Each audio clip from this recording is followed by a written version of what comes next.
Hey guys, welcome back to We Watch We. I'm Mike. I'm Jay. Am I really loud? I'm not really loud, am I? No.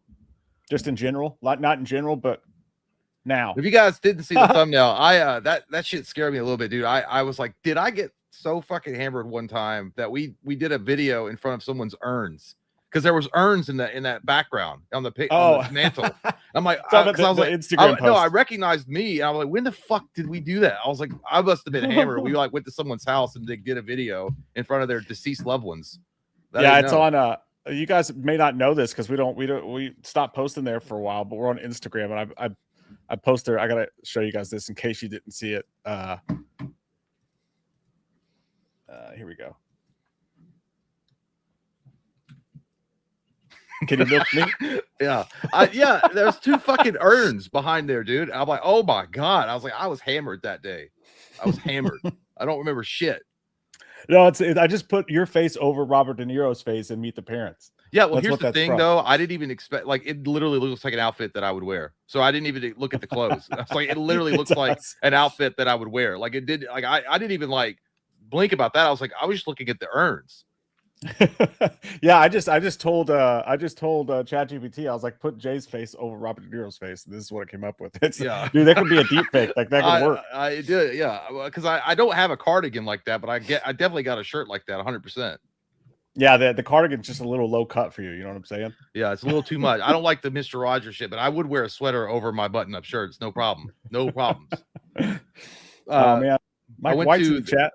What's up, Mike White? See him next in two and a half weeks. We're gonna be filming some Halloween videos. Yep, gonna be fun. I did get a temporary crown put on yesterday for me tooth back here. That's worse than a root canal. Worse than a motherfucking root canal. Really? Dude. I had no idea that there were going to be shots involved, that my face was going to be pushed down in the chair, that I would smell my tooth cooking. All of these things occurred at the same time. Because what happened was I had to have a root canal done, and because I had really bad tooth pain, so well, let's just go ahead and do the root canal. I did all that shit, and then I come in for a temporary crown yesterday, or they're going to put the actual crown on in 3 weeks. But they had to set it and all that shit. Dude, first off, he pulled the fucking needles out. I'm like, I thought you were just going to like fucking put something over the tooth and get it ready for like next. And he's like, no, we got to do this. So he started. That's the worst. Sorry, but yeah, dude, he started putting the shots in, and he's like, well, we already did the root canal. Let's get it going. Dude, at one point, I felt like I was in the movie Dr. Giggles, dude. Like, because he was fucking he was down there drilling that shit, and he was pushing on my face. He's like, turn to the right, and I couldn't breathe at one point, dude. Like, I felt like I was like, oh shit, that shit's numbed my lungs. Like, on the right side, I started like snoring because he was pushing down on my face, and I couldn't get my breath, and I was going like that. And I was like, like, hey, and it was like, wait, he's like, you all right? You all right? I was like, dude, I can't breathe on my right nose. He's like, well, we just got to get through it because I got to have your right side turned to me. I'm like, oh my God. He's like, well, just die then. He's like, just shut up. You're making it harder for me. I want a corpse. And then they were using that little instrument shit for my tongue to keep it out of the way. And then at one point he like rolled his chair out. He's like, he's fighting both of us. And I was like, what are you talking? I didn't even know what was going on. And the woman was like, the hygienist, she's like, take it as a compliment. It's a good thing. It's a good thing. And he's like, well, let's just leave it as a compliment and not a good thing. Apparently, my tongue was like so fucking ferocious. It didn't want no foreign objects. So I wouldn't be a good dick sucker. My tongue was protecting my mouth. It was protecting my apparently my tongue, which I had no control over, was like pushing that shit out of my Sounds like you're not getting enough practice at home. I think maybe April has a complaint to lodge as well. I will. No foreign objects will be in my mouth. None. My body refuses. My tongue was Superman that day. But yeah, dude, that was awful. And the worst thing is like when he was doing it, you could smell your fucking tooth like cooking because he had to shave it down. So I could smell that shit was going up in my fucking nose, and I could see the steam rising. And I was smelling. It smelled like burnt rubber and broken dreams. It was just straight up in my nostrils, dude. Like old carpet, horrible, dude. Yeah, old carpet. Like if you like burnt a carpet and smelled it. Expectations tell the tale. Like if you went in there expecting it to be easy and then got surprised, like a prostate exam, by the way. That's coming. That's probably why it was so bad for you because you weren't planning. I got a doctor's appointment on not the day we're shooting, but the day before we're shooting. I on the 5th of September, and you got to advocate for yourself. I'm going to say, hey, man, I need my butthole drilled, not by a wiener, but by a couple of fingers and a scope. I want my butthole looked at. I want a colonoscopy at 42. He's going to say, well, you're too young. It's now 45. I was like, give me goddamn colonoscopy. Get up in there and let's look around. That's what's going to happen. I want you to have a camera up in there. I want you to go cave diving in my butthole to find out if there's any polyps or anything going on.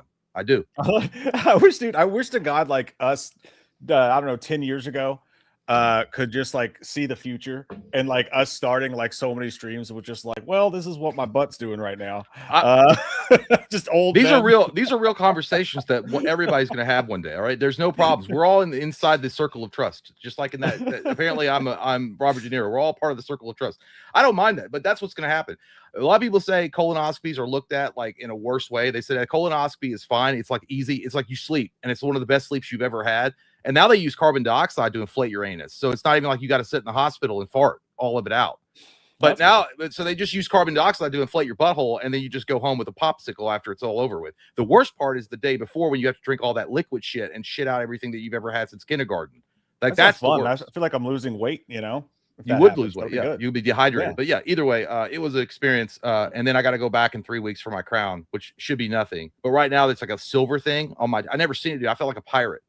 I was brushing my teeth. I was like, a pirate's life. You can't see it, but yeah. Anyway, lanterns is crazy. Yeah, dude. I had a weird thing happen to me too medically the other day. Not medically, but I think it was after the stream because we went like almost 5 hours. We went 4.5 hours. Yeah, dude. I broke my microphone. I was like, I didn't even know what had happened. Like the last 30 minutes was a fucking blur, and like it was just dreams. It was all surreal. And I woke up the next morning. April, I was in here. She's like, "Why is your microphone staying on the floor?" I'm like, "What?" And I came in there, dude. It was just on the floor. It's like I tried to get up, and I guess I just knocked it over. You got mad because I was making fun of the bad CGI in the Marvel trailer. You said, "Fuck." I don't even remember talking about the Marvel trailer. That's what I'm saying. No, I do kind of. That was a mess. We were a hot mess. I'm never doing that again. Ever. Never. That was too much. That was too much. I've since then I've taken it upon myself. I'm like you. I'm no longer I'm a beer only guy now. I've always been a beer guy though. I know. That's why I said I'm like you now. Like I've switched to only beer because I'm like, you know what? That's a little much. I only do it. Well, too many beverages. I got fucked up because that was 7 days without beer, and then I had it all at once, and it was like a lot. I got gut punched by Tyson the beer berry right in the face. Well, the problem when you mix it though is like it's like the Nickelback song. It's like that shit makes me that shit crazy. Well, dude, when you mix it like that, you're like, I need an upper. Oh, now I have a couple beers. Oh, for liquor, upper. It's got some caffeine in it, and then you're 10 drinks in, and you don't know what the dog is. Oh, when you make it for me, dude, when I've been at your house, I always get like a burst of energy. Like I just took like a Superman power up for a second, and then I feel fucking great. And then the delay happens, and then it's like, oh shit. It's like that scene from Wolf of Wall Street. It's like, this shit's not working, dude. Give me another Quaalude. Give me another one. And then the stream got blocked, by the way. I don't know if you guys know this. The stream got blocked because not because of Avengers. It wasn't Disney that was culprit. It was our friend Mike P. Nelson's Snake movie blocked the stream. What an asshole. Well, what the hell? Yeah, so much for a friend. You know what it was? We weren't drinking Angry Orchard. That's the problem. If we were drinking Angry Orchard, he never would have blocked it. But by the way, obviously he has nothing to do with that. It's Lionsgate. That was weird. Cock blocked. We were. Actually, I'm happy about that. I'm embarrassed by that stream, so I'm happy about it. It was me. I made multiple I got it back up. I got it back up, dude. I'm gonna make complaints. I'm gonna claim it. So it doesn't matter. It's going to get taken down. But yeah, speaking of which, let's talk about lanterns real quick, real fast. I got to be honest with you guys. I feel like I'm going to suck on some gun dick here because I liked it. I enjoyed it. I had a good time with it. I'm surprised you liked it. I did. Now the suit still fucking blows ass. It's obvious. But I liked everything else about it. I liked the detective stories, kind of fun. I loved Kyle Chandler, and I love that dude that's playing Jon Stewart. I love their dynamic. It's awesome. Aaron Pierre, I think. Aaron Pierre's. Yes, I like him a lot, dude. I think he's he's not my favorite, but he's definitely up there. He nailed Jon Stewart. Like the unwavering sense of duty. Like he's disciplined. He's not going to play around with no bullshit. And then you got the devil may care attitude of Kyle Chandler's Hal Jordan. I think they nailed it, dude. Then you get to the end and you're like, what the floppity fuck? That's when I got mad. Like, this is what happened, dude, at the end. I'm going to show you. Look at this. Look. Well, no, no spoilers. No spoilers. No, it's not that. Just look. This is the review for me. This is it. That's me. See, everything's happy. And then what the fuck? What the fuck? That's me. That's I can see that. I had it spoiled for me before I watched it. So, and I think most people do know. But it's not as bad as it's. So I'll say this. If you don't know, it's not exactly what the rumor was. it's kind of like a future thing. It's like, oh, this is gonna, but it basically tells you. I mean, they're telling you what they're gonna do. Which that's the only thing I don't like about it. The constant like, I want to be him, but you can't be because there's only one ring. Yeah, but bowl cut guy has a ring somewhere. That annoyed me. I'm like, can we just? Hal Jordan is so good, dude. Like Kyle Chandler is such a good Hal Jordan, and he was the best part of the show. Like he carried. Aaron Pierre was great, but I mean, Kyle Chandler he's still got the ring, even as an actor. And I want to see a full season. I want to see a full movie. I want to see a whole Kyle Chandler's Hal Jordan story. And to know that this is not what that's going to be is a fucking bummer. That's I think they jumped the gun by making it a TV show and moving. Like they're not going to give us enough time with Hal Jordan at all. Like it sucks because I know, you're right. The writing's on the wall. We all see it happening because they know that Jon Stewart's a very popular Green Lantern, and I get it. Like he's awesome. He is a great Green Lantern, but we barely got to explore anything with Hal Jordan, who's the OG, the guy, the man, the myth, the legend. That's who he is. But I don't know. We'll see what happens. I don't know. I don't see Kyle Chandler coming back and appearing in any of Gunn's films because Gunn's probably not going to be there for much longer. But anyway. I mean, I don't know. I mean, but the show's fun. I mean, to be honest, like, and I'm a Green Lantern fan, dude. The show is actually fun. It's a cool show. I thought I was going to hate it. I swear, I thought I was going to absolutely hate it. But dude, it's actually really good. It flows well. It's written well. The characters are good. The relationship between Hal and John are good. All the actors do a good job. I enjoyed it. And then that John Ritter's son's in it. I forgot he was in it. Yeah, and I love Garrett Dillahunt too. He was the main cowboy on the ranch. Yeah, the ranch shit's a little Yellowstone. Like that it's a lot Yellowstone actually. But dude, I'll tell you the weirdest thing about that, and this is very James Gunn. Felt James Gunn shoved in, just like the needle drops. There's constant needle drops, just so he's like, "Hey, remember it's James Gunn coming out. Put this song in. Here's some CDs, mixtape." Oh yeah. So the music was good, but it was just like it was constant needle drops. It feels like he has to have that. But apart from that, that storyline about Jon Stewart and that girl at that bar, that was so weird, dude. That was forced. So weird. It was really forced. It just didn't work. But she's a slut. So there you go. There you go. Then the guy walks over and he's like, "What's it like eating off another man's?" Or he's like, "Nothing like eating off another man's grill." And I'm like, "Ew, you fucked my wife," and I know about it. Yeah, that's gross, dude. Yeah, I know, but it was kind of like an underhanded threat, I guess, because that's why Hal Jordan was like, "You already have sex with his wife? We've only been here a week." I'm impressed. I like again. But it was still kind of like a threat. I don't know what the Yellowstone ranch guys or whatever. I know.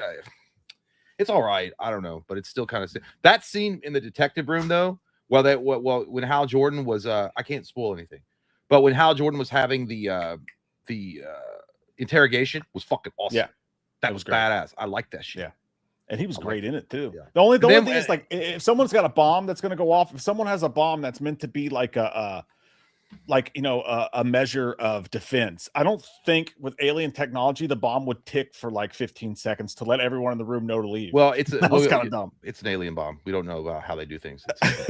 By the way, was that Andy Mattiacek at the taco stand? No, but I don't think so. That's why I said it wasn't. That's why I said it wasn't her. It's just a weird sentence, dude. Was that Andy Mattiacek at the taco stand? I looked like her for a second. I thought it was. That'd be crazy if it was. I don't know. Maybe she got. I don't know. I didn't check the IMDb. Anyway, and then you get to the end, and you're like, "Son of a fucking whore." Son of a whore. Why can't we just have? Why can't we just stay in 20? Why can't we just stay in 2016 and have fun? Why can't we just be having fun back there? Yeah, and that's the thing too. Like the creators were like, "We know we're gonna make everyone mad," and it's like, "All right, Jamie Lee Curtis and Halloween Ends. Like, let's see how this turns out. That's a bold strategy, Cotton. Let's see if it pays off. Like, if you know it's gonna piss everybody off, don't do it." Yeah, and again, like I said, I mentioned before, the suit does look like shit. Like they either somebody added more color to it or something, but the big shoulder pads, like he's in 1987 Power Businesswoman, is still there. It looks like it just does not look like a Green Lantern suit, because there's a scene in the very beginning of the show when Jon Stewart's a little kid in 1996 watching Hal Jordan premiere on 60 Minutes on CNN and talk about it, and he's wearing the suit, and it just looks like shit, dude. I don't know what it is about that suit. It's just awful. It's just it's not form fitting. It doesn't feel like a Green Lantern suit. It just looks like a cosplay suit. I hope they fix that shit. There is a moment because I watched after the credits of episode 1 where they were showing clips from the upcoming season. And there's a moment where Jon Stewart's holding up the suit. He's probably going to fashion it in his own way, and I hope that he fashions it in the correct way where he makes it actually look fucking good. Maybe the thing is Kyle Chandler's a little guy. Like he's tall, but he's kind of a little guy. I wonder if they had to make it bulky looking because he's not gonna. I mean, at his age, he's not a dude who's gonna get on the Hugh Jackman. It's not even about making it bulky. They could have just made it look a little bit. They don't have to make it look like Ryan Reynolds muscly, but he could be like a little bit more form fitting and put motherfucking green in it, not muted green and not big shoulder pads. Like that's all, like just weird. It's just weird looking. It just doesn't look like Green Lantern.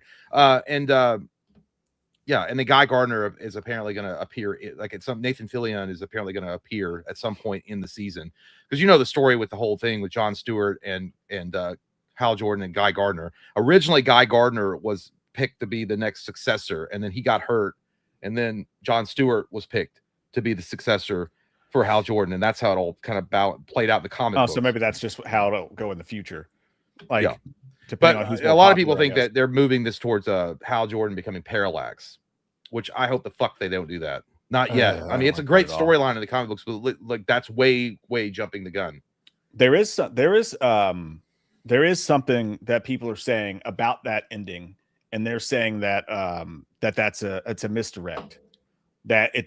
He's not really, you know, like Glenn, I've taken away your fucking Power Ranger coin. Like you're no longer a part of the Green Ranger Power Ranger fan club, like ever. You're like it's gone. You're like Tom Holland in Marvel interviews. He's like, Jay don't know how not to spoil shit. I'm not spoiling anything. You're spoiling my good time right now. You're spoiling my beer with your negativity. I don't like it. I don't think you spoiled anything major. I think maybe your future predictions, but those are just predictions. Those were in the first episode. So I think it's pretty obvious, like what happens at the end of the first episode if you have the internet. But like, again, I think it's interesting to think maybe that's a misdirect. Maybe that's not actually what happens. Don't read the chat when it says misdirect.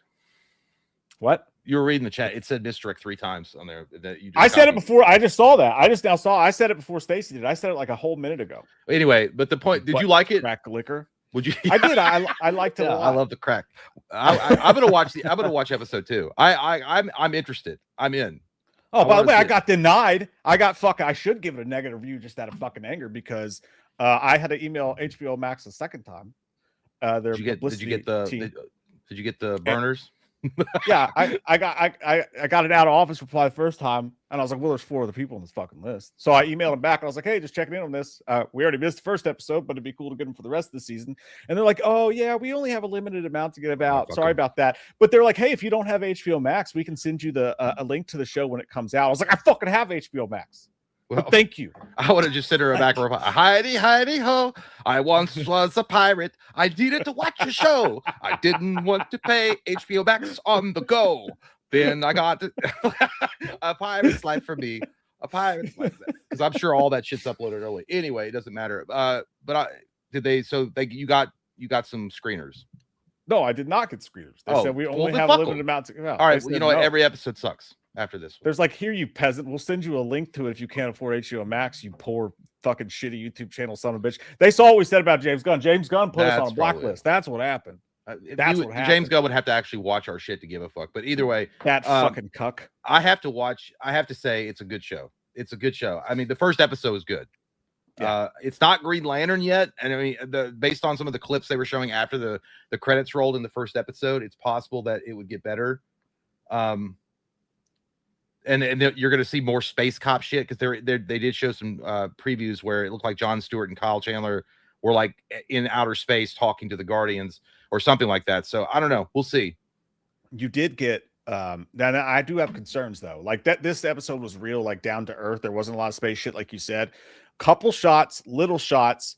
Like when there's a bomb and the camera goes outside. And as you know, in the James Gunn universe, anytime a camera is outside, you're going to get fisheye lens and all the special effects are going to look like dog shit. Oh, I thought you were going to say John Cena's having sex with his wife every time the show. No, maybe that was his thing with the whole, like, I love it when another man eats all my. Is that true? But, I heard that she wrote that shit in. That might be a rumor. I doubt it.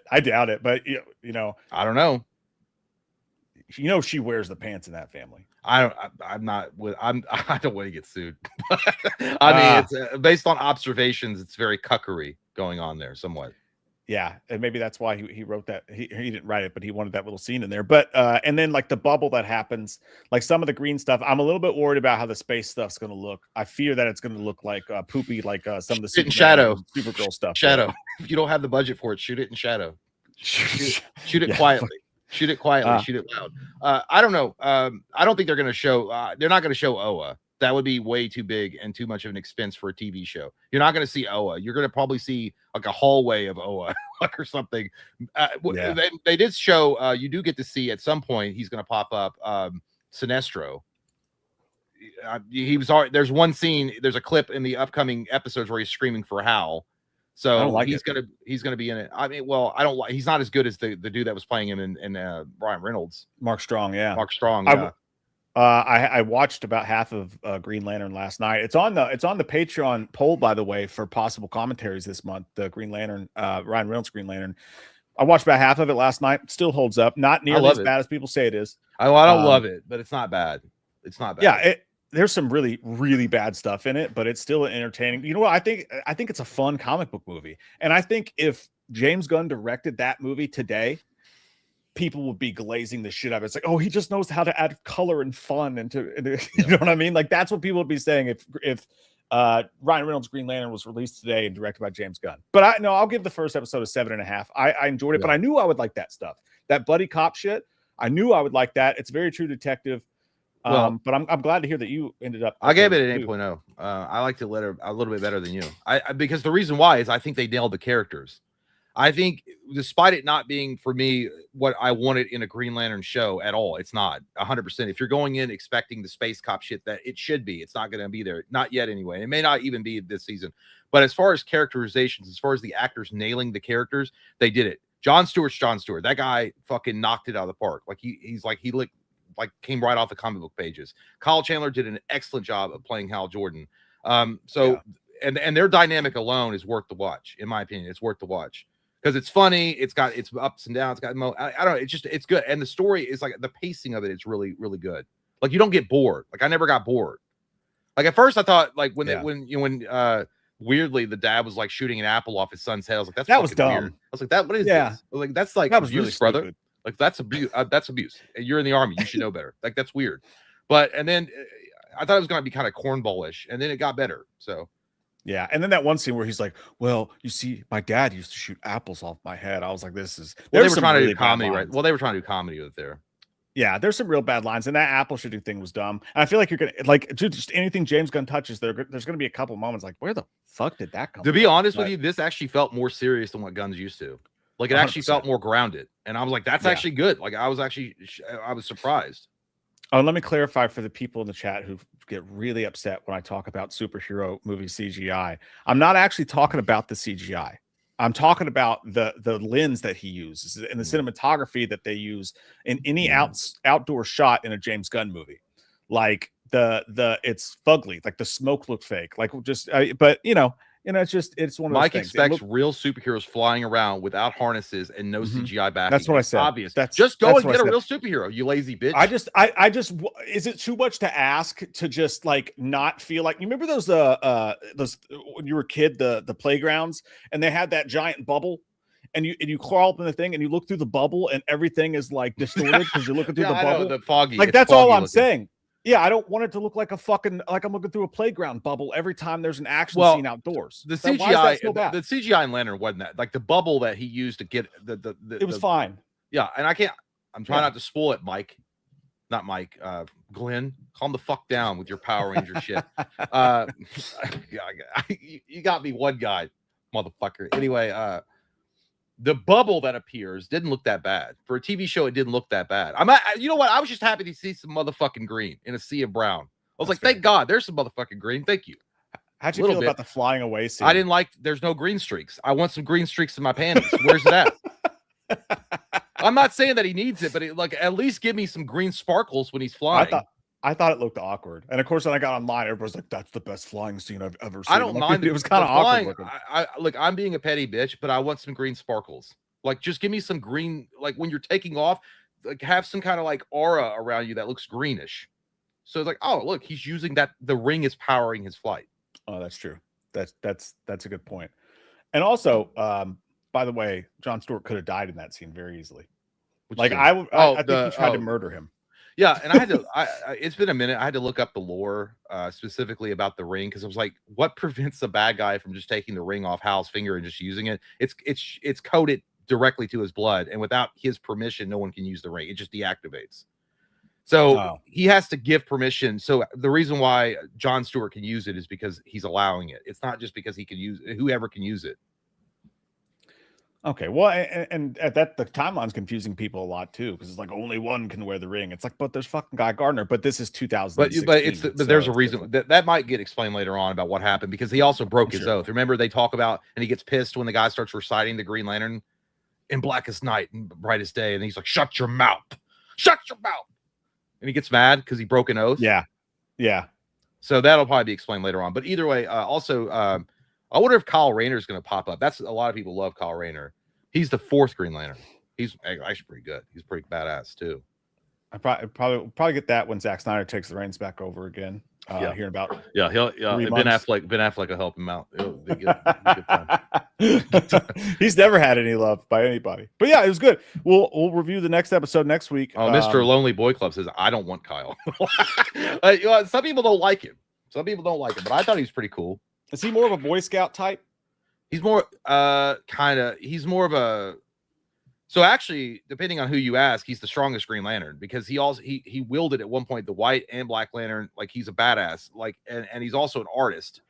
Like the whole thing about him is like his ring is very different, very special, very unique. And you'll find out. I can't give away everything because I'm a fucking spoiler. I'm a spoiler. Walking spoiler. Yeah. You're a spoiler, and I talk about CGI too much. You know, we're imperfect men. One ring we are good to in bed. rule them all together. One ring to bind them, and when we are together. Hey, I'm gay. I know. You want to watch the Hellraiser, not Revelations, Retribution? What's the name of that fucking thing? Revival. Requiem. I think it's a Revival. By the way, it's up for pre-order. I did pre-order my copy today. You can get the bonus Holy Shit package for only $50. It's a pretty good deal. Now that's not the one with like the statue and shit though. That's no. I just got it online. For $50, you get like some extra bells and whistles, like two extra things, but it's $50 for standard retail. It's $40. Not bad. That's not bad. Not bad at all. Not bad at all. How much is Halloween? Is that $40? $40. That's got to give it to him for that. You know, yep. That's pretty sweet. Okay, let's watch this new Hellraiser trailer. Now, this isn't another dev diary. This is a trailer. Like it's they released this to get to. So prepare your cracks, sweetheart, for snacks because I'm gonna put some goldfish in them and eat them out of your butt. Oh my god. I have such sights to show you. So you need to go back to liquor. You're getting too wild on the beer.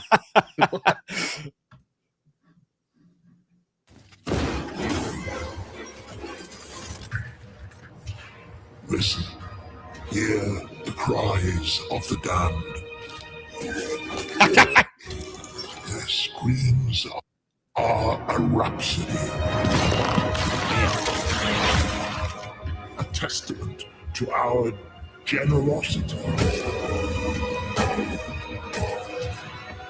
But we are only here because you summoned us. There is no... Oh, listen to music. Frank! That looks fucking hot, dude. That looks sexy. For it is withheld no longer. I came. Yeah, dude. Listen, it looks like a combo of BioShock and Doom and some Resident Evil thrown in there for good measure. I'm loving that shit. The aesthetic looks awesome. I love that Doug Bradley's back. It looks great. This is going to be a fucking game, dude. This is going to be a nice, awesome, badass game. It's not going to win Game of the Year or anything like that, but it's going to be good. This is a sleeper hit. It's a sleeper hit. Yeah, dude. What is that? I can see. That's me after 12 beers on the right. I can count the rings in that thing's vagina. Yeah, that's me showing up to my doctor's appointment. And he's like, "Do you drink often?" I'm like, nope. Yeah, I just got this belly. It's like, no, that's a body that I usually that's my summer body. when I mow my lawn. I'm a big fish sticks guy. You know, I love fish sticks. Got a VHS player there. Dude, it's perfect, man. The music's good. His voice sounds amazing. His lines are like, you can tell that shit is not just retreading old stuff. Like, he's coming up with all sorts of new shit. It's like, rejoice upon me. Well, yeah, I mean, it's called a script. Like, they wrote it. Well, I know. I'm saying like in so many of the sequels, he's just saying like kind of lazy shit. I'm saying it's a well-written script. You know what? I think they missed the Barker's opportunity. with it. I think they missed the opportunity. They should have got Marilyn Manson to come in and do the soundtrack. But that might have been, you know, I don't know what he would have charged, but I think Marilyn Manson would have been a badass fucking. I don't know, dude. He comes up with Marilyn Manson, like Resident Evil, the first, the movie with Mila Jovovich. You can say what you want about that, but that soundtrack was dope. And a lot of it was Marilyn Manson original music. Look at that shot right there, by the way. All that blood flying and that skeevy stoner back there, just whacking off. He's just whacking himself off. That's the new inmate at San Quentin, ready for the load. But I was just a baby, and that's obviously Pinhead's head shaped. Yeah, Aquistador there. There's some Clive Barker books just on the shelf. They should have played that Marilyn Manson song. It goes, I wanna live, I wanna die, cause it's a long, long road out of hell. That's a great fucking song, guys. I'm not kidding. Motherfucker, that sound like Bob Seger. You know what? I retired. I'm retired. So, you know, I don't really keep my voice the same way I used to. You know, I usually do Carnival Cruises. I don't know the song, so I'm not. I can't do the script shit. I'm not good at it, but I can't do it. Just be like, I want to live. I want it. Anyway, it's from Spawn. It's from the Spawn soundtrack. I'm not judging your singing. It's just like the way the song sounds, because I don't know what song you're talking about, but that sounds like it's a long road. I think it's called A Long Road Out of Hell. It's Marilyn Manson. What if that CD right there was like a No Limit Soldier CD? I'd buy it. So that's the shocker. I mean, I used to have 1 million of them. That'd be great. Yeah, we did. We collected them and we never listened to it because the music was garbage. But like, I want that collector's book in the middle. Cool. I want that collector. I actually want all of that. That's probably for like the big set that they were selling a couple of months ago. That was too expensive.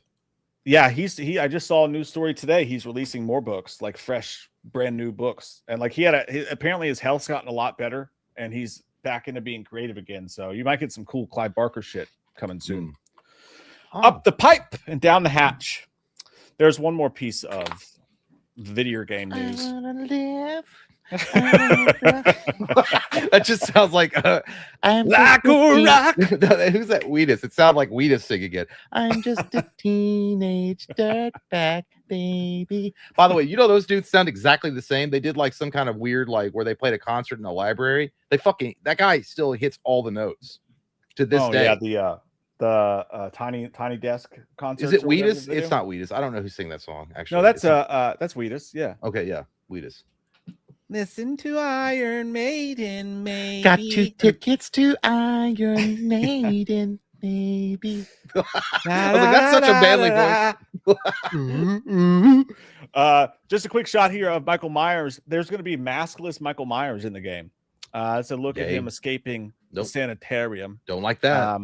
I don't know if they're going to show his face or not, but it's a pretty shot. Reminds me of Tango and Cash. I'm like waiting on him to take off his belt and slide down the fucking. Oh yeah, that looks like me looking at my apartment door, waiting on the maintenance guy to come fix my microwave because it's been out since Sunday. Oh no! No bagel bites for no Jay? Bagel bites, no pizza rolls, no frozen dinners, nothing. My wife doesn't know how to cook, so that's all I have to rely on. I'm kidding. My wife's a great cook. She's literally up. I was gonna say you're gonna get trolled. No, I shouldn't have said you're great. No, she's up. Like I gotta stop because she's like literally in the next room. She's gonna get mad. That's fucking hilarious. I just talk shit when she's asleep, and I know she doesn't watch the show. Don't show his face. Don't show his face. So we're in agreement on that one. Oh, dude, I gotta stop. Well, no, because she's gonna I'm gonna go in there and get more beer later in just a minute, and she's gonna be like, "Why are you saying that?" Because they're gonna believe that. I'm like, "Baby, it's a joke." She's like, "I just made you an egg sandwich." Do you ever cook her dinner? Do you ever get in there and throw on the apron and make some sweet treats? I mean, I would, but then it would take time out of my day, and I don't know how to do it. I would learn, but she don't want me to touch the stove because she think I'll burn the apartment down. Because Because I like, dude, there's goddamn tutorials on YouTube. I could literally pull up a YouTube video and it would walk me through the process of how to cook a particular meal. But she's like, she's like, baby, just don't put that down, turn the burner off, and go back and sit down. I'll make us something. I'm like, okay, well, that's fine. If you don't want to like experience a meal that I was trying to make you, that's fine. She's holding you back, dog.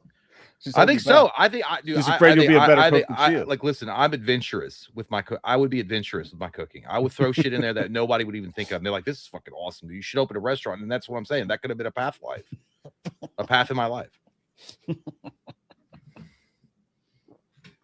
Anyway, just wait for your live stream and pipe down. All right. She's literally gonna fucking. I literally have to go in there and get a beer in a second, and then I gotta pee, and then she's gonna say shit. She's gonna talk shit. I'm gonna bring the camera in there with you all so you can hear it, so you guys can hear the abuse. You gotta be careful, dude, because if she'll start watching when you don't know, and then you're gonna be in real trouble. That's not true because I don't say anything but praises.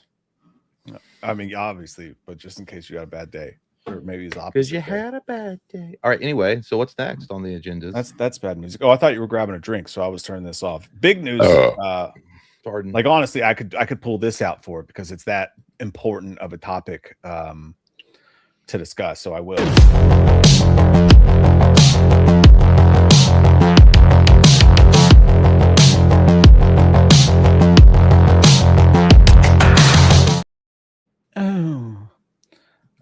Made you guys listen to the whole song. But here's a question for you.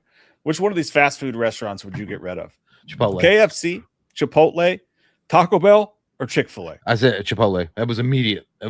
I had Chipotle for the first time 3 weeks ago. It's overrated. It's great. It's great.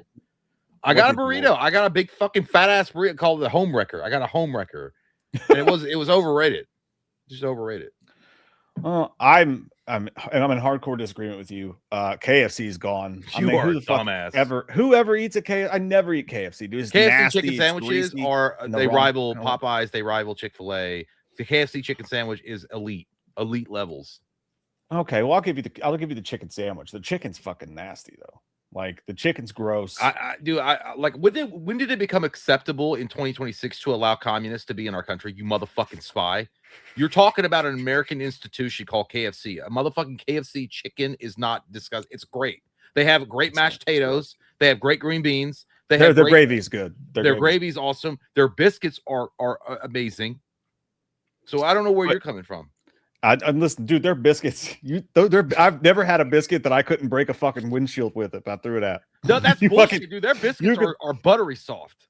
They're fucking hard as rocks, dude. No, dude, you got the. I don't know who the fuck was like cooking your shit. Some kind of person that hated you. But like I every time I've gotten their dude, that is pillowy soft. It's angel soft biscuits. Maybe they do it. Maybe they do it better. Popeyes have hard, like rock hard fucking biscuits. Popeyes, yeah, depends on the day you go. I remember when Kyle went there, and they used to make him when the biscuits. He worked there in high school back when they let white people work at Popeyes. yeah. Nowadays, it's a no. That's a no. Dude. I don't know if that's true, by the way, or not. I've just never seen one there. Obviously, it's not true. Which is great, but but back then when they brought it to Winchester, it was like all high school kids or whatever. Yeah, and he was annoyed because when the biscuits got done, we'd be in there eating it, like hot buttermilk biscuits. That's what you have to say when the biscuits. He sounds gay. No, well, I will say this about KFC. Also, I hate coleslaw. I hate coleslaw, except KFC coleslaw. I love KFC coleslaw. I don't know what it is. They make it good. They make it good there. I would never eat KFC. And their mashed potatoes, yes, it's like that. Dude, there's no chunks in that. You can take your little biscuit, you could dip that shit in the mashed potato and eat that. Oh my god, it's a magical time when you have a bucket of KFC. All right, hey, calm down. All right, we get it, Frank. We know you had a great time last night. Shut the fuck. Is KFC still open? All right, is KFC still open? Chipotle is fucking awesome, by the way. Now I only say that it's awesome. I've never get rid of Chipotle. I eat Chipotle probably 3-4 times a week, but I don't get the home wrecker. What you can do is you can go and you can just get bowls of their chicken. And you just but dude, that's like if you're trying to go to the gym constantly with a small wiener. Like I don't care about that. Yeah. I'm not trying to do protein build. I just want to fucking like a good restaurant.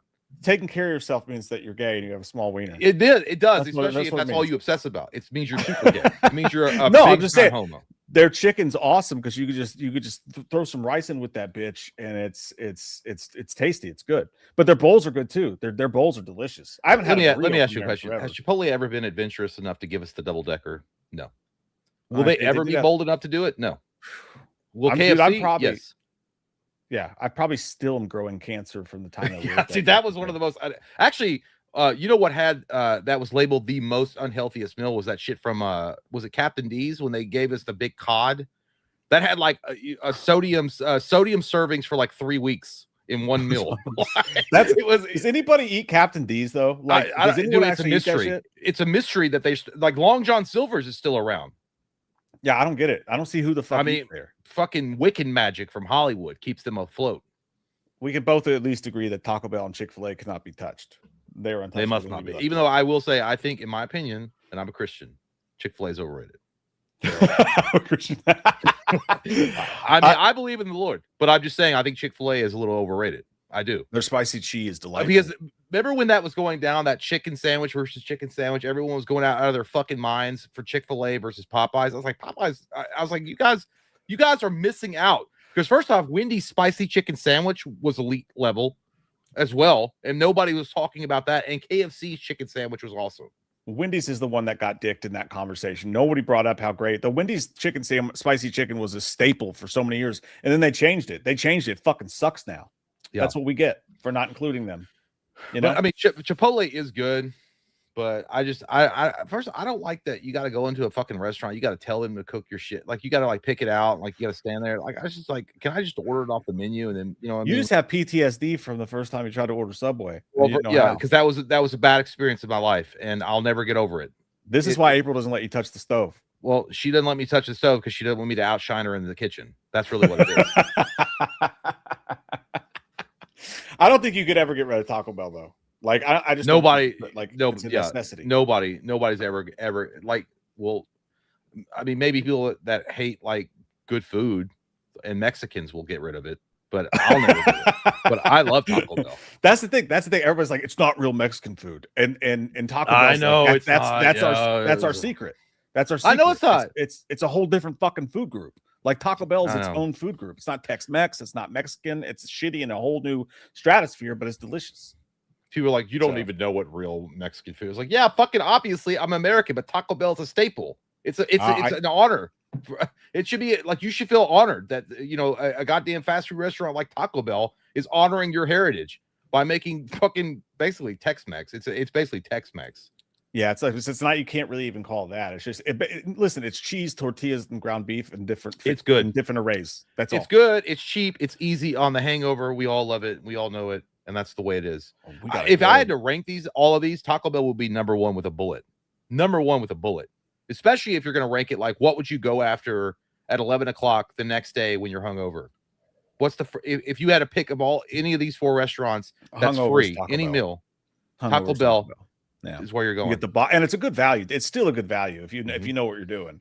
You can't just go up there and willy-nilly be ordering a number 7, which is like a Mexican pizza and 2 tacos and a drink, and it's like $12 all of a sudden. No, you still gotta look at the menu because they like it moves. Like shit gets cheap. There's really good cheap shit, and then there's really overpriced shit. But you can still at least get cheap Taco Bell. You know who doesn't get enough credit? It's fucking Little Caesars, dude. It amazes me that in today's day and age, where they're butt fucking us left and right on everything in the world. Little Caesars, you can still go there and get a pizza for like $7. Well, tell Iran to calm the fuck down. It's not our fault. What? Tell Iran to calm the fuck down. Iran.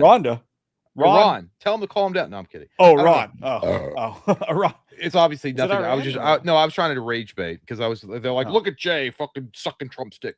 I thought someone named Ron was upsetting you. Ron may be upset. We don't know. There may be a few Rons that are mad. But yeah, Little Caesars. I know that I saw this thing of like there's not like those hot and readies aren't really $5 anymore. They're not really $5. I was like, it's still cheap as fucking. It's still cheap. Is it like $8 now or $7? Yeah, it's like $7 or something. I can get a pizza and a breadstick for like $11.50. I mean, that's pretty great. D Mitch is right though. Like if you're constipated, grab yourself some Little Caesars hot and ready. Yeah, I disagree with you on it being gross though. I think it's delicious. I think it's delicious. I don't think it's made right 80% of the time. Yeah, it's Sex Panther. It works 37% of the time, all the time. Like no, Taco Bell or somewhere, like it's probably 60% of the time it's made right, 40% of the time it's fucking dog shit. hey, let the chat vote on this. I'm interested to see what the chat thinks, because I would get rid of Chipotle. Like yeah, I can't agree. I can't disagree with you on that more, because not like you can eat healthy at Chipotle. You can get your macros and shit at Chipotle, but you can eat also healthy at KFC. Just peel off the fucking chicken skin. That's the nastiest shit ever. You know what that shit would look like? The club's like, Daddy, all the fats are like in the chicken skin. You just gotta peel them. It's like, because I know what healthy is. Oprah need to keep her ass one way. Oprah was a fox. She gonna lose her weight. Come on, Cletus. Come on. Because remember that scene in The Nutty Professor with Eddie Murphy as what was his clump? I don't remember the guy's name, the character he was playing, but he was like barely eating he was taking the skin off the chicken and going and trying to eat it. He's like, Daddy, all the research has found that all the fats and the bad stuff are on the skin of the chicken. And then his dad was like, I know what healthy is, and he was like pouring that fucking gravy on. Dude, that's one of the funniest scenes of the 90s, like in its entirety. And then they What's start you know what, Nutty Professor 2 is actually underrated. I don't think a lot of people give it credit. I don't like I remember two things about that entire franchise, and it's that dinner scene, and then him at the Chris Rock thing, and then when he gets the date with that really hot girl, and he's all excited when he gets home, he's like, scream, Maddie, don't be late. Dude, I remember in Nutty Professor 1 when he was like talking to her up there in the window, and then Eddie Murphy's like the alter ego comes in. He's like, why don't you come on down there from up top? Let me put my meat in your taco. Huh? It's gonna be a scream at the screen. Nutty Professor 2. That was Janet Jackson. That was the hot girl. And the 2 and 1, it was someone different. It was was it the chick that was married to Tyson? Tara. Yeah, I think so. Maybe that makes sense. That clicks in my brain. That clicks over there. Today it would have been Jada Pinkett Smith, and it would have been a terrible film. Yeah, Will Smith would have been peeking around every bush, making sure nothing was happening. I didn't know this, dude, but I saw the other day while you guys are voting, Martin Lawrence refuses to be in any more Bad Boys movies because he says that they dicked him on his money. He was like, I saw him on a podcast, and he was like, I think he said he made like $7 million for the last movie, which is pretty great. But he's like, I made like $7 million or whatever it was. He's like, but my rent cost $6. He was like, we were supposed to have a back end deal or something like that in the contract. He was supposed to have that in the contract. And he's like, and then they wouldn't give me the numbers. They wouldn't tell me anything. He's like, Will Smith made $25 million. He was like, so I'm not going to work with them anymore. To be fair, and I love Martin Lawrence, but he's definitely not the draw. Maybe now, like Will Smith that much. Now, but maybe now, but like back then when Will Smith's career was hot, he was not the draw.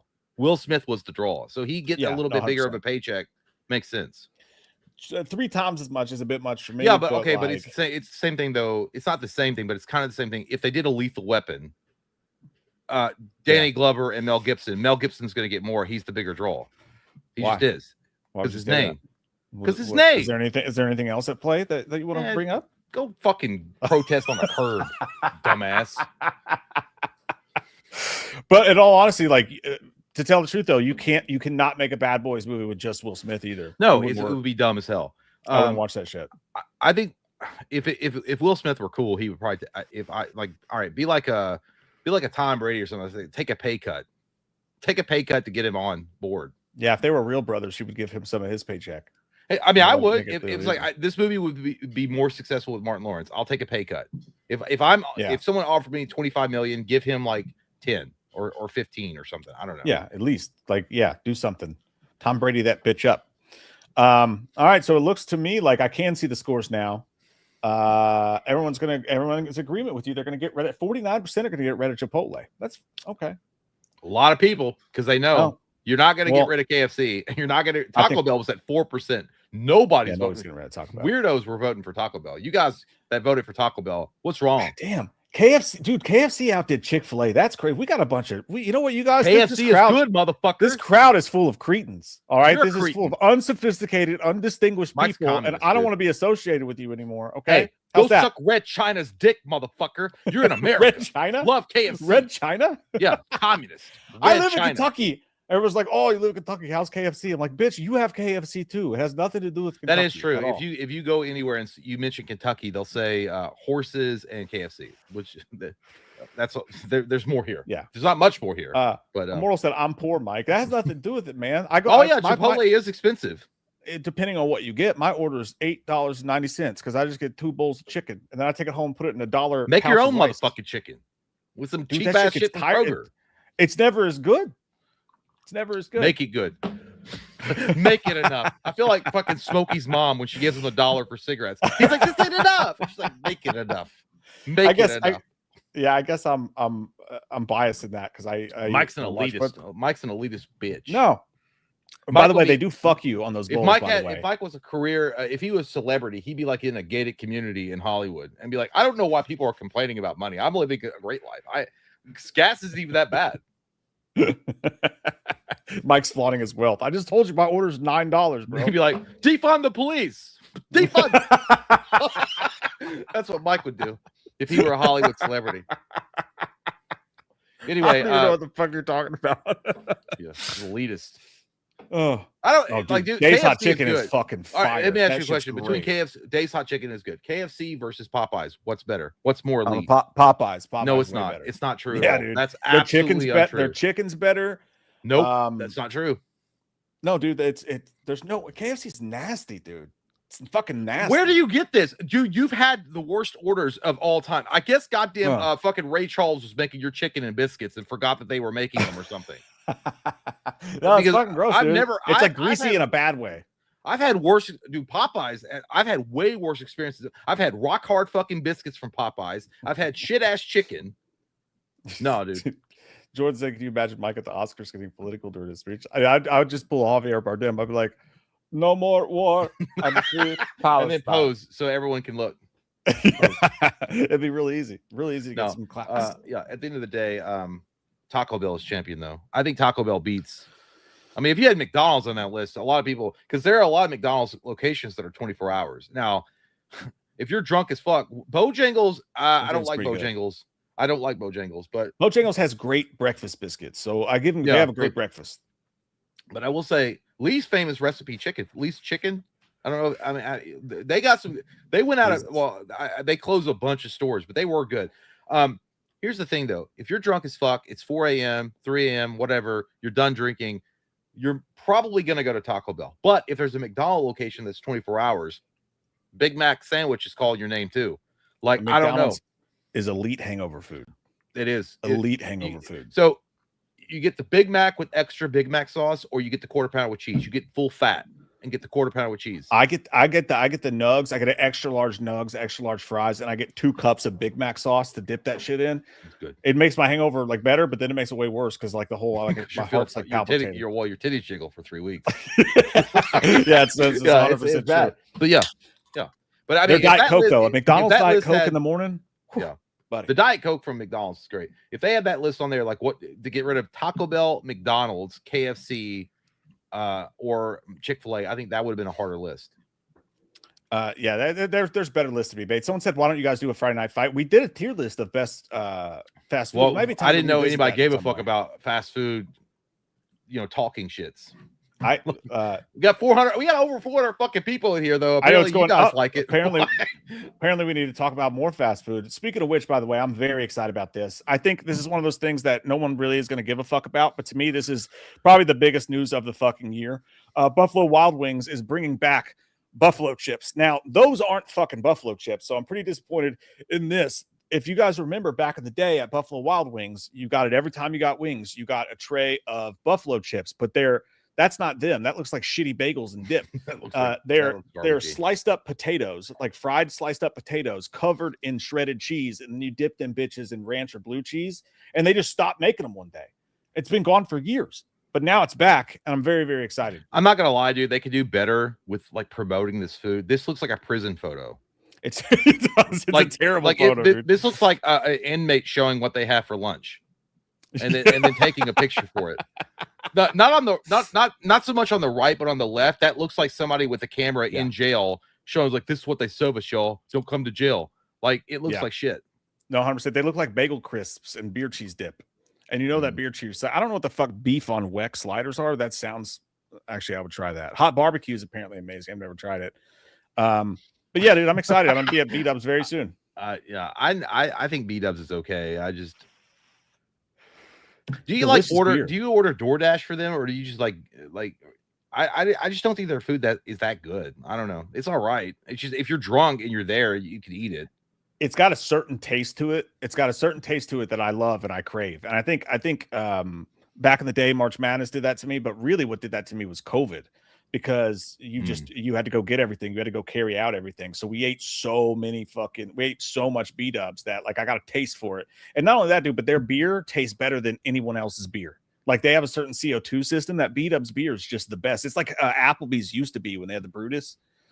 Dude, like Applebee's, that's another one. Applebee's is on the same wavelength as Captain D's and Long John Silver's. Who the fuck is keeping them alive on life support? Small towns with no Dude, other restaurants. I was going through Winchester because that's where I got my my dentist stuff, and the Applebee's is still there.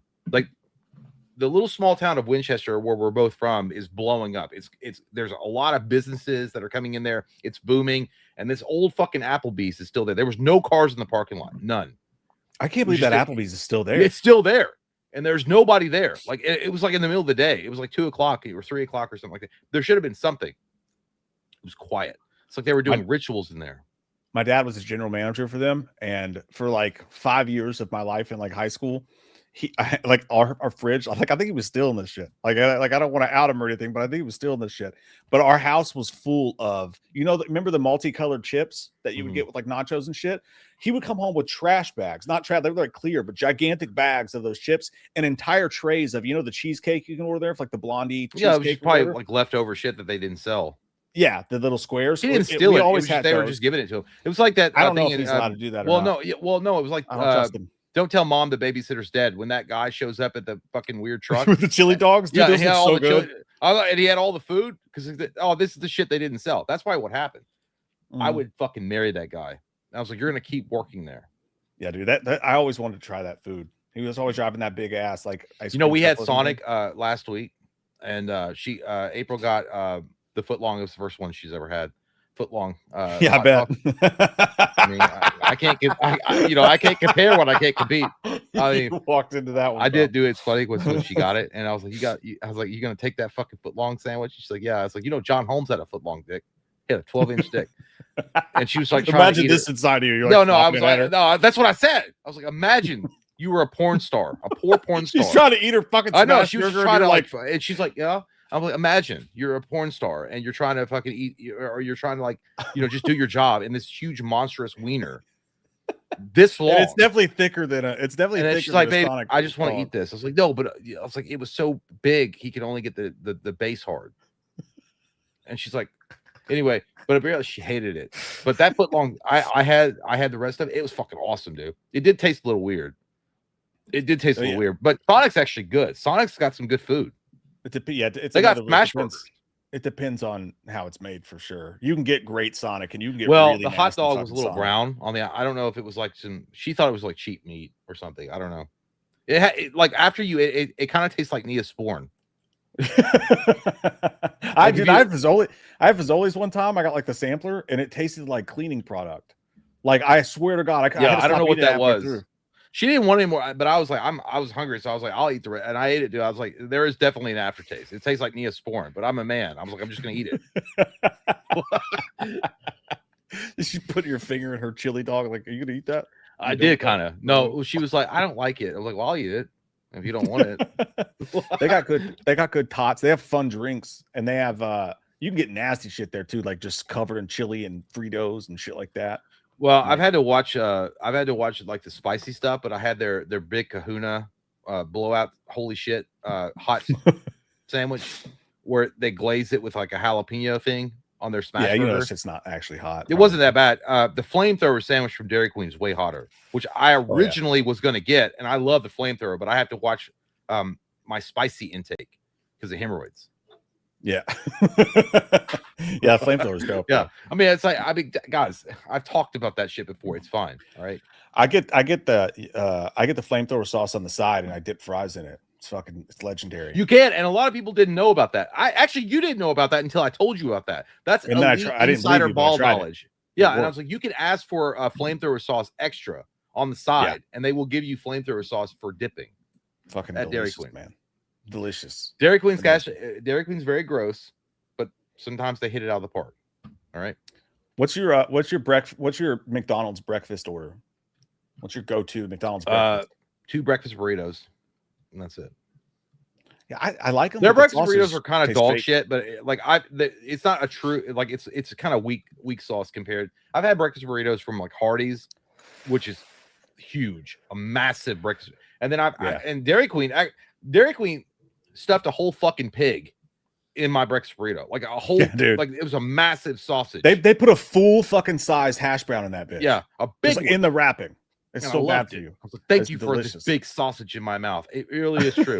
but there's something about the breakfast burritos with mild sauce from McDonald's. It's the picante. It's pretty good. Picante, like that picante sauce. Yeah, it's the best. Yeah, maybe it's just because it's also nostalgia for me, because I remember as a kid sometimes if we were running late for school, my mom would sometimes or my uncles would stop at McDonald's and let us get a breakfast burrito before we went to school.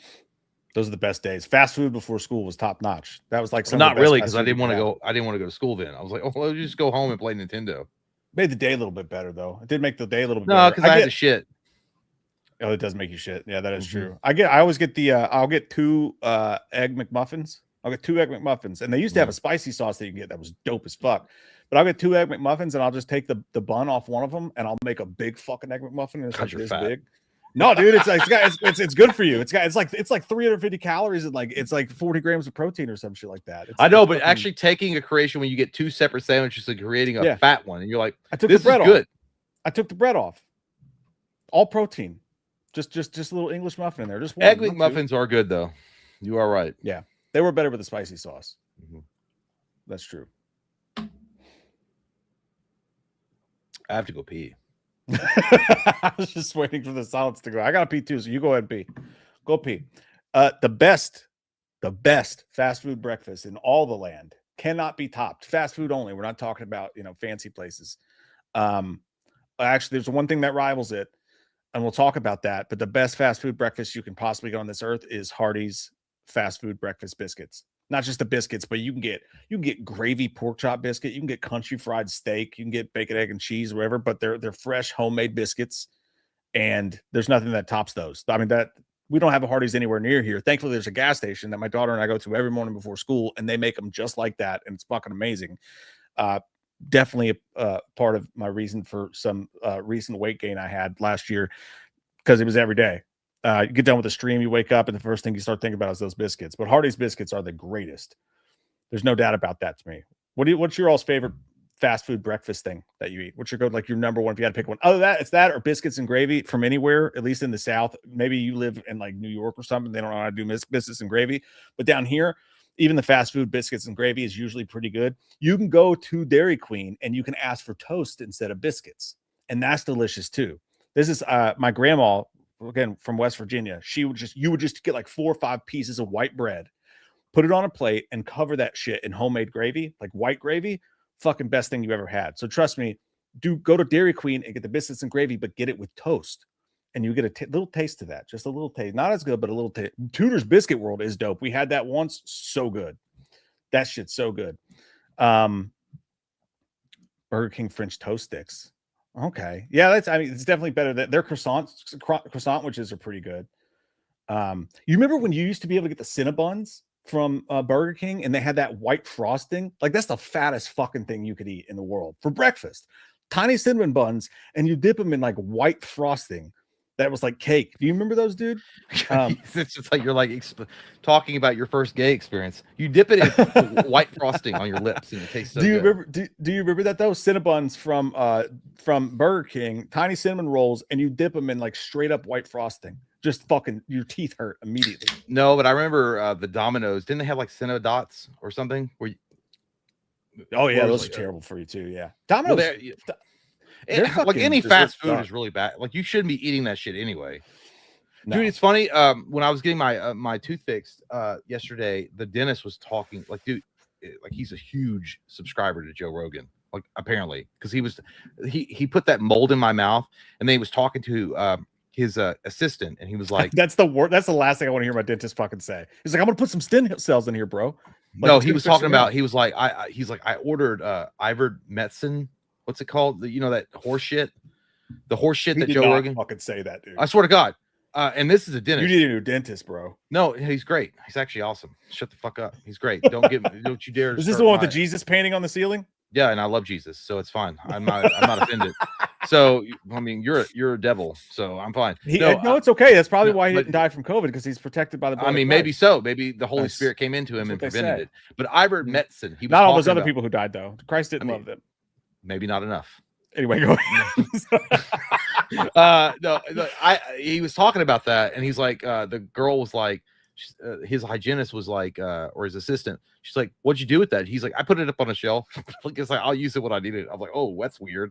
That's wild. And then he started talking about processed foods, and like, he's like, yeah, he goes, I've been sick for like 39 months. And he's like, it's because all the food that you eat, all the preservatives and shit they put in your food, whether you go to the fast food restaurants or just buying it from the grocery store, it's full of chemicals that they spray and shit to keep bugs off of them. That they don't tell you that it's not, and it's allowed by the FDA, and this makes you and keeps you sick. I was like, you might have a point there. I don't know. There's been a lot of weird shit with the FDA stuff going on. I'm not kidding. Like, it's weird. No, and then he was like, that's why I only get my cheeses. Well, he was talking about like there's cows that are 1A and one, because he was talking. He's kind of condescending a little bit to her. He's like, you're not going to understand what I'm saying when I say this.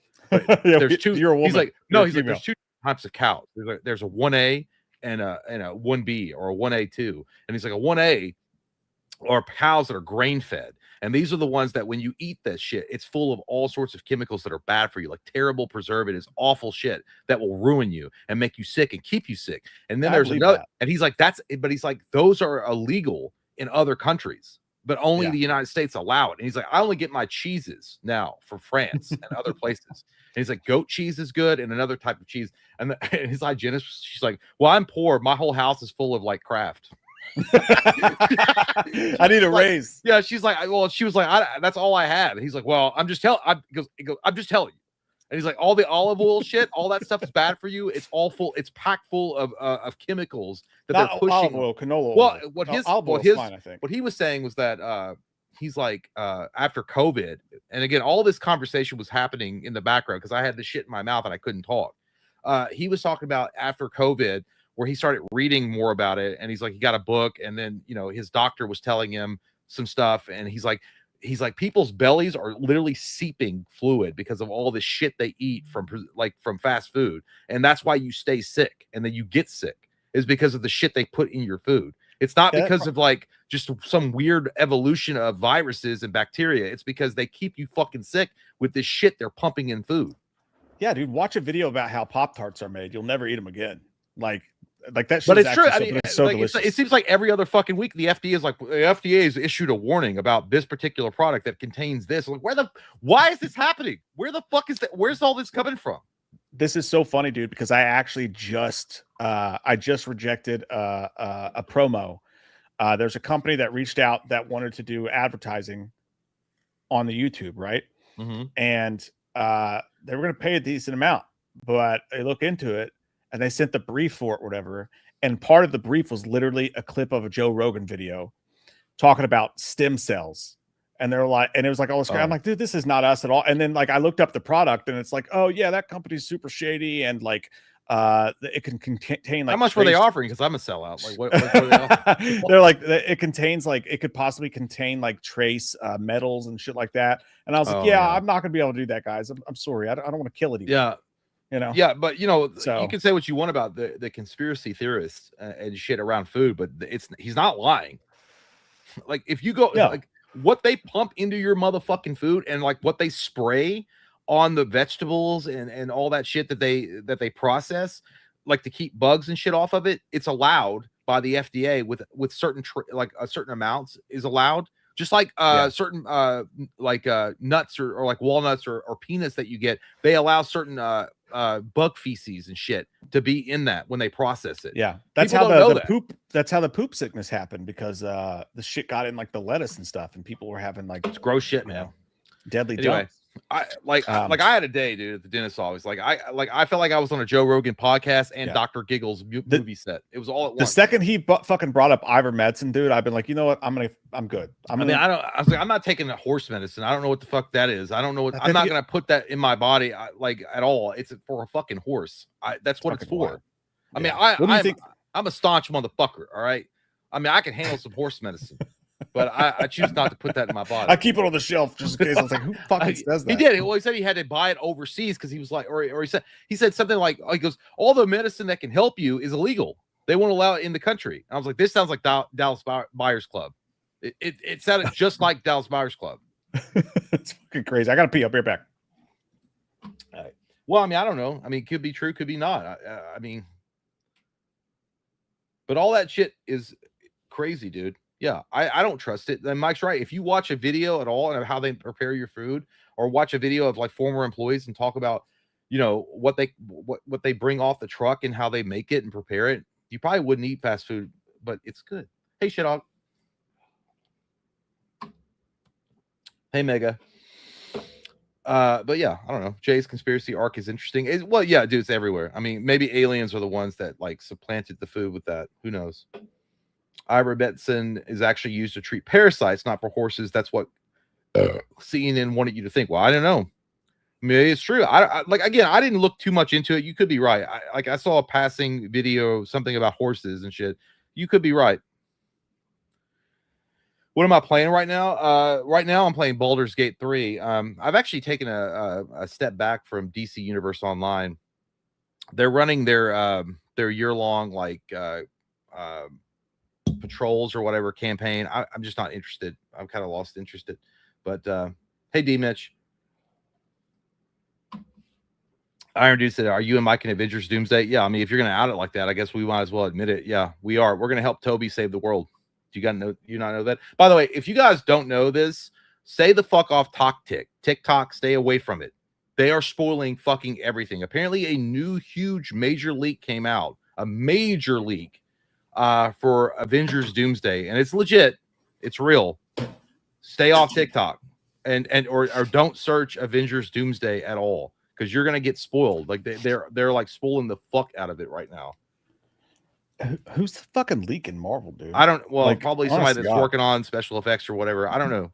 Or the boom mic operator. It's always the boom mic operator that gets the. They're like, I know what I'm gonna do. Son of a bitch. No, hey. but there's a couple of scenes though, or a couple of stills that have leaked. Now some of them are fake, but there's a couple of stills that have leaked with. I can't say who it is, and it's been like people are like, this is fucking real. Like this is an actual fucking still. We're gonna know the whole fucking movie by the time it comes out. But hey,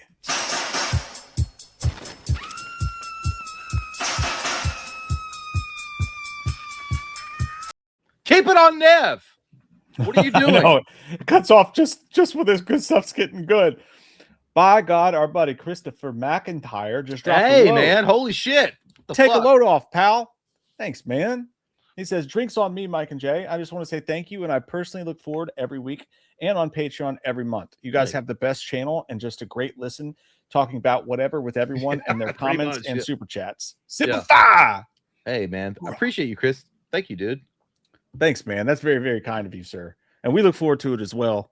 Don't call him sir because he said simplify at the end. All right. I just said it because I said it. Serve. Do with that. Shut your fucking mouth. I'll salute him, and you will do nothing about it. Are you not a red-blooded American? What the? You said get rid of KFC, you fucking communist. Shut the fuck up. Well, you know what? The Marine Corps runs on courage, legend, and KFC. I guarantee it. The Marine Corps. Well, that's probably not true. Sometimes they feed them shitty food, but then sometimes they give them crab legs and shit. But then they're like, "Fuck." I heard about that. Yeah, I heard that. Like, I saw this thing where some lady posted. It's like, "Oh, finally, my son is getting a good meal in the Navy," and he was eating like lobster and shit. And they're like, "Oh, honey, you don't know what's." Apparently, that's your last meal. That's why they're making it like a special one. No, my little brother-in-law's in the Marines right now, and then like I can't say anything, but like they do the craziest stuff, man. Like it's wild. Yeah. It's a like sometimes they're just like, hey, I don't give a shit. Go sleep in that ditch over there for 3 months. Like, and then sometimes they treat, but like, I don't know what I'm going off on now. All I know is thank you, Chris. It's very kind of you, sir. You're awesome. Thank you, man. Holy shit. shit. Thank you. What a fucking very nice, awesome you, dude. And by the way, we love you too. Thank you, dude. So because we were a little bit inebriated is what the technical term would be called. Did we miss anything? Well, we couldn't show the trailer for D23. They did a special inside look for Avengers Doomsday. They did some kind of. We watched it. That's what I'm saying. We watched it. And you really were hanging on one. I was fucking hammered, dude. I was so gone. We talked about it for like an hour. No, it was the whole reason we went 4.5 hours because we were waiting on it to come out. Well, I didn't think we were allowed to show it because it was D23. No. All right, well. How do you get that fucked up on Miller Lite, dude? Jesus. Because I don't drink every fucking day. In a week, I was fucking gone. Oh man, that's either way. All right, well, that's great. All right, well, I was gonna be like, why won't we go through it? And now we can't because apparently we did. That video needs to be taken down. That's 100%. Great. I mean, I was just as bad, by the way. I was just as bad, but I remember that we watched it. I know that we watched something, but I didn't think we talked about that. Yeah, we argued about the CGI for like a half an hour. Because it does look like it was filmed at a warehouse in New Jersey. Okay, well.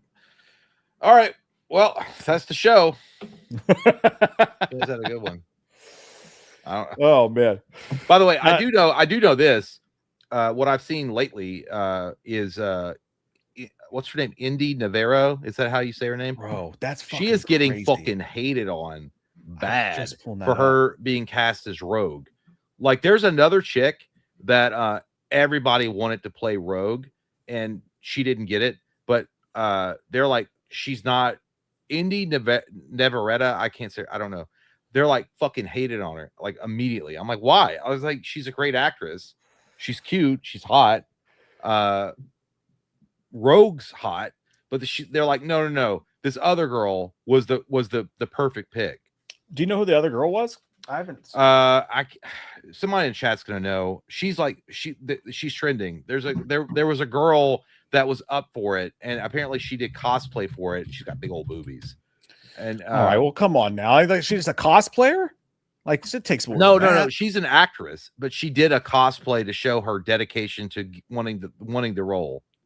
Oh, was it? Does anybody in the chat know Kaylee Spillane from Alien Earth? I don't see that at all. No, there was. I'll pull it up. There was one particular actress that a lot of people wanted. Everybody's saying it was Kaylee Spillane. Maybe that's who it was. I don't know, but she had big old boobies, and she'd like done a cosplay to show that she was really serious for the role, or she wanted the role really badly. And people are like, oh, she would 100% like rocked it. Yeah, I think that's her. Yeah, her cosplay. I think that's her cosplay up there. Those are two different people, by the way. Like, why is this girl? Which one is? Do they just have? She's thick as fuck. That's her. She's a thick girl. Oh, so because there's two Kaylee Spaneys. There's one that was in with that's her. No, that's not her. This was the girl that was in the Hellraiser reboot. Yeah, she's the one. I think that's the one that a lot of people wanted. I don't see. I mean, she's thick. She's thick though. She is thick. Kaylee Spanier. Yeah, but they are like, it's weird how that happens, dude. Like, everyone was praising Indy Navarro or Navarrette. What the fuck is her last name? I can't say it. Indy Navarrette. Indy Navarrette.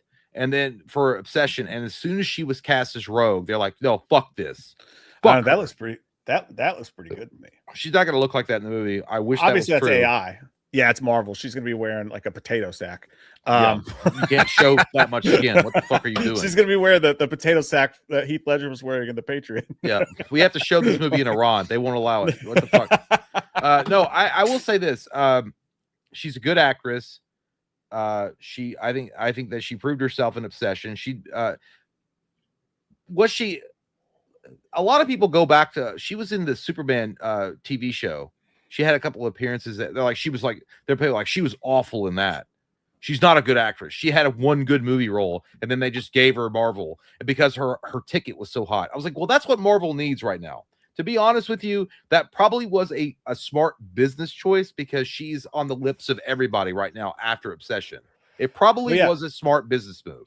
Well, that's 100% true because, and before I show you this, I will say that Kaylee Spaney, the girl you were talking about from the Hellraiser reboot, I don't think she's that great of an actress at all. I thought she was pretty lackluster. I know that. Well, she's not bad, but she has the assets, I suppose, that a lot of people expect Rogue to have. That's like when people are like, we need to cast Jim Krasinski as Reed Richards, but they did, and it's like I actually thought he was pretty good, but it's probably better than the dude they got. Krasinski but anyways, came off as fucking short bus retarded. So that was the way they wrote it, though. I know, but they wrote him dumb. Like they wrote it like as a joke. But no, that was the story I was going to pull to Indy Navarrette, if I'm saying that right at all. So apparently, to play Rogue, she turned down multiple huge roles because she's been getting offered everything under the sun. Makes sense. One of the roles that she turned down was playing a character in Heat 2 alongside Leonardo DiCaprio and Christian Bale. Could be smart to be Rogue in Marvel. Longevity. She's probably looking at it like, I'll sign a multi-picture deal with Marvel to do X-Men as Rogue for like 4 or 5 films, and I'll make millions of dollars doing that. Versus like True in Heat 2, it's going to give me more attention because Leonardo DiCaprio and Christian Bale are in it, and I can be more of a serious actor, but it might be harder to get roles later on or something like that. At least this is a guarantee. Like if you sign with Marvel, you're guaranteed 3 to 4 or 5 films worth millions of dollars. And also, I should be a motherfucking agent in Hollywood. Like I just sold you guys that. Like that's great. That's what I would do. She's the other thing is too, like we don't know what role she had in Heat. That's already a stacked cast. You know what I mean? Not to say that obviously X-Men's gonna be a stacked cast, but like the role could have been small. And like you said, that's gonna be one movie, probably tops. Yeah, but Margot Robbie had a quote unquote small role in Wolf of Wall Street, and that blew her career up. That's true. That's true as well. But I mean, yeah, I get why she would do it career wise, at least now. But it would be if it were being you, like, and they're like, hey, do you want to be in Heat 2 with Leonardo DiCaprio and Christian Bale, or would you love to sign up for X-Men and be an X-Men for like 4 or 5 films? I'm gonna do Marvel, dude. It's guaranteed fucking money. Yeah, it's just a smart choice, really. I mean, but then again, do you want to get? Do you? She only got 20 grand for fucking Obsession, dude. That's what she got. Yeah, 20 grand. She's definitely gonna be. Yo, I feel bad. I feel bad for the guy who played Bear. like she's getting all this crazy stuff, and like you know. He seems like he's in good spirits though. Like I watched a video on TikTok where he was doing a video or a photo with a fan. And he seems cool. Like I mean, I'm sure he'll be fine. I'm sure he'll pick up some roles. And to be fair, what if he had been Cyclops? That would have been fucking hilarious. Or no, Gambit. What if he had been Gambit? Because that's what Rogue gets with. Yeah. If they cast him at all, that'd be hilarious. But I mean, to be fair, she did have the best. She got to chew the scenery more than anybody else did. You know what I mean? Well, I think he stood there the whole time, like, oh, I don't know. Yeah. So I mean, he's a good actor, but you know, it was her. It was the movie for her. It was her coming out party, I suppose. But her being Rogue, she's hot, dude. Like, what's the fucking issue? No, I think she'll be great. Like I saw some people were saying, and again, I don't want to get into the nitty gritty of it, but they're like, well, Rogue is a white girl from South, and she's Indy Navarrette is like a Mexican American or something. I don't know. She's not a white girl from the South. She's got some ethnicity blends, and so they're already making it that way. And the other girls, I'm like, what the.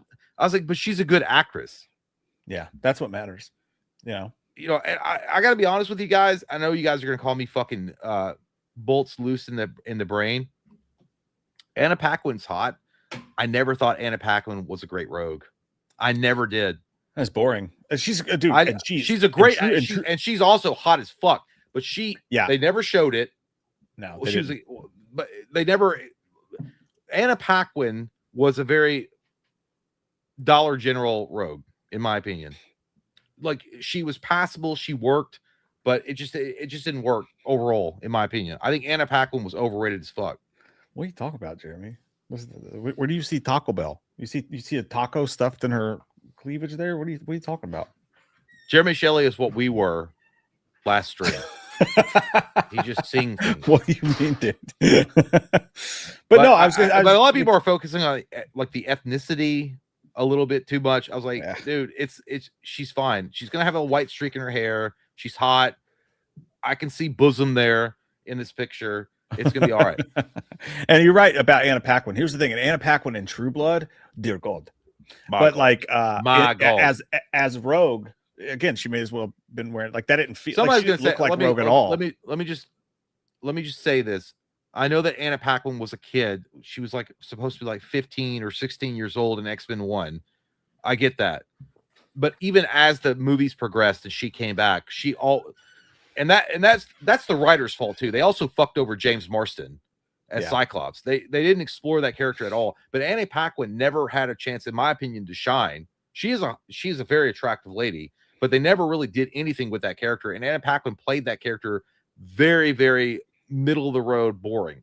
There was nothing stand out about like Rogue. CW episode of Rogue, CW TV show. Rogue is a very, very standout character, very standout.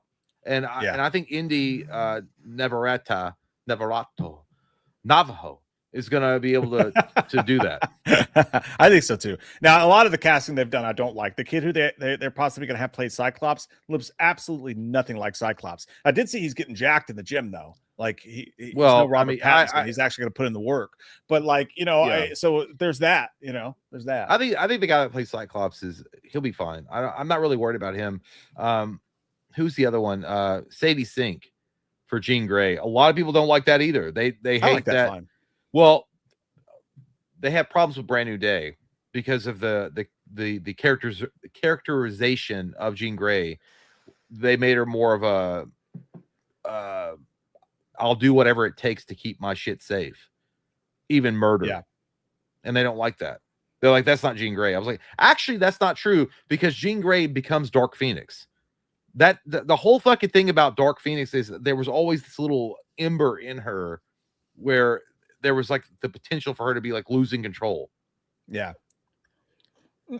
But the Cyclops guy, I don't know anything about him. I've never seen him before. Looks wise, I think he'll look different when the suit's on him. I'm fine. I'm sure he'll be fine.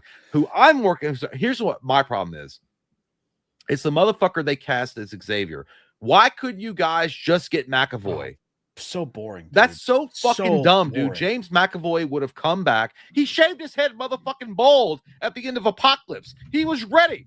All right. He was ready with his wheelchair. He was ready to go. Why could you have guys just got James McAvoy to come back and keep Michael Fassbender as Magneto? I think it would have been okay. Yeah. I know, but they're like, but Marvel's at this point, they're like, we're trying to get rid of everything. Christopher Abbott is the most boring possible fucking choice you could have made for Professor X. Like, that's just boring. That's the problem. That's the casting I have a problem with. I don't like this guy at all as Xavier. And they're like, well, wait till he shaves his head bald. It's like, when he shaves his head bald, he'll look like the boy in the striped pajamas. I won't give a fuck. All right. I'm not going to he doesn't have the presence to play this character. He was boring as fucking Wolfman. Like, yeah, I'm sorry, man. I don't see it.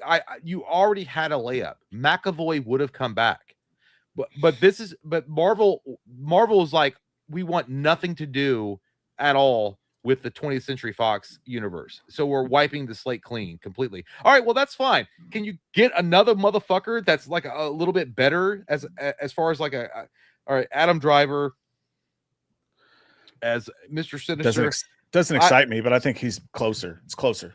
I don't care though. Yeah, I just don't give a shit. Like, I love Mr. Sinister as a character. Adam Driver playing that character, it doesn't butt hurt me as much as the Xavier one. Like, I mean, the guy they picked for Christopher Abbott is more bothersome to me than Cyclops. He just is.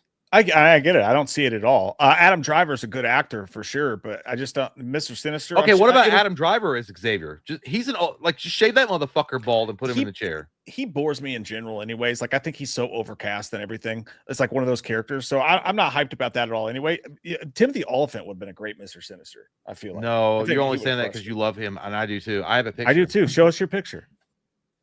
See, Timothy Olyphant wants to be Look, I mean, dude, he would have been a great Cyclops back in the day.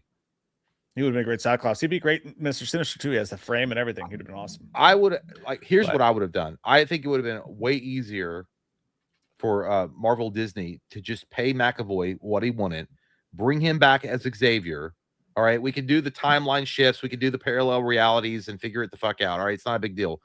And then I don't care about Adam Driver being Mr. Sinister. I don't. He could probably work that shit. He's weird. He's like a weird dude. Like I think he's going to be able to handle that. I'm not ready to say it's a bad casting. It just doesn't excite me. You know what I mean? That's my only thing with it. So I don't know. Yeah. Here's the thing, dude. Here's the thing with the X-Men. It's very clear that they're doing the thing where Hollywood's casting everybody based on, you know, their Instagram follower count, based on longevity, based on certain things. But you're also now you're saying it's like disingenuous that Indy got the fucking part. No. It's they got her for she's trending like at the top of everything. Yeah, I mean, but she's a good actress. She'll do great. I'm not saying this for everyone. You. I'm just saying across the board, it seems like across the board, when you look at the entirety of the castings, it looks like they're more concerned with social reach and shit like that than they are with who's actually best in the role. Nothing to do with Indy. That's true. But I will say this. I think that Indy Navarrette or Navarrata or whatever fucking Nosferatu. She's a good actress. She's hot. And I think that she can do well with that role. I do. But I will acknowledge and say 100% that Marvel is salivating at the prospect of having her in the movie because of her popularity. 100%. Yeah. They knew it was going to bring attention. Sadie Sink, same thing. It's going to pull in the Stranger Things crowd. I mean, that was a fucking no-brainer. You know what I mean? I don't think they're thinking who's best for this role. I think they're thinking who's going to bring in the most because they're desperate. Well, Sadie Sink's a good actress, though. I mean, she is. I like her. Yeah. It wouldn't have been my first choice. But I know there's a lot of people though online that are thinking that Tom Holland's going to have a relationship with her in like the X-Men thing. Like they're going to have a thing. Shit. I'm like, that's dumb. That's dumb as fuck. I hope that doesn't happen. But they had that connection or whatever in the movie. I just want to see. I want to see the real Mary Jane and Gwen Stacy. That's what I hope for Tom Holland. I hope they go with Tom Holland and start making like some, because they haven't announced Tom Holland being in Doomsday. Have they? I know that I think he's listed. I don't know. I think that's because the rumor, right? Because in Secret War he gets the symbiote suit.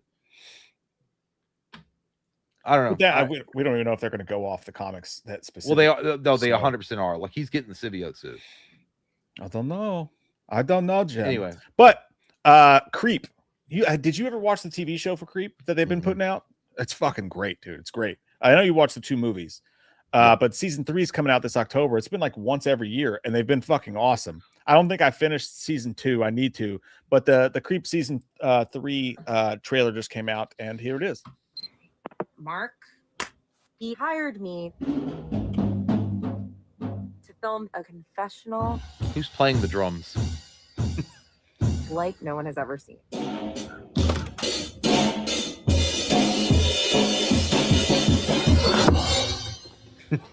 Can I ask about the mask? Gandalf? You don't know who I am, do you? Okay, we should go back. It's okay. That one felt really good. I have this deep desire to see people and be seen by people. Yeah, dude. I want to be in deep connection with another human being. I feel like a stranger in a world full of zombies. I think we all have these wild animals in us. The wolves in sheep's clothing. I think I'm getting desperate. I've been in his apartment for 6 days. What are you doing in my house? I will explain everything. Oh, you stabbed me. It's really painful. Oh, this is so hard. I think it's time for us to take it up a notch. But first, little montage music. He loves Johnny Rock. 5, 4, 3, 2. That's how I'd feel if I were on a private jet too. Where were we? It's so good, dude. Like, it's so fucking good. The epic. How old is that guy? I don't know, probably 50 maybe. Mark Duplass. Dude, I got to be honest with you, man. He reminds me a lot of Kyle Chandler, like a lot. He could have played Green Lantern. He could have played Al Jordan if Al Jordan said, "Fuck it, I don't care about the ring anymore." Oh, he's 37. Chris says he's 37. There's no motherfucking. That's not true. He's not 37 years old. There's he's a handsome guy. I know that. At 37, guy. Dude, that's a hard 37. Like, you went through the Rocky Mountains at 37 years old. There's no fucking way he's 37 years old. I'll Google it. We'll Google it. He's like 47. I think he's a handsome ass guy. I'm not saying he's ugly, but dude, there's no way he's 37. That does not look like a 37-year-old to me. He's 49. He's 49 years old. That's what I said. Okay, now, yeah. Like this, yeah, I was gonna say at 37 years old, this guy has like hiked the Himalayan mountains like 3 times. That looks good though. Like, it looks just, dude, I'm telling you, like that Creep Tapes, I think it was season 1. At the end of it, he goes full on batshit crazy. But is it supposed to be like he's like standing there and like waving his dick around in the camera and everything? Like, it's nuts. Is it meant to be a black comedy? It comes across as very comedic. It's just like the movies were.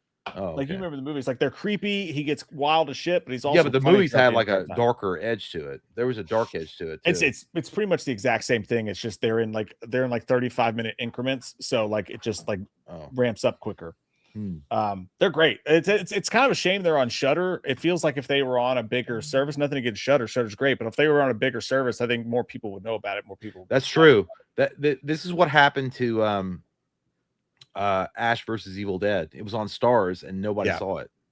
Yeah, I think that's the big problem. Speaking of seeing things, how do you feel about are you going to go see the new Insidious, Out of the Further? I mean, I'm going to go see it. I mean, in what way, we don't know. But I'm going to go see it.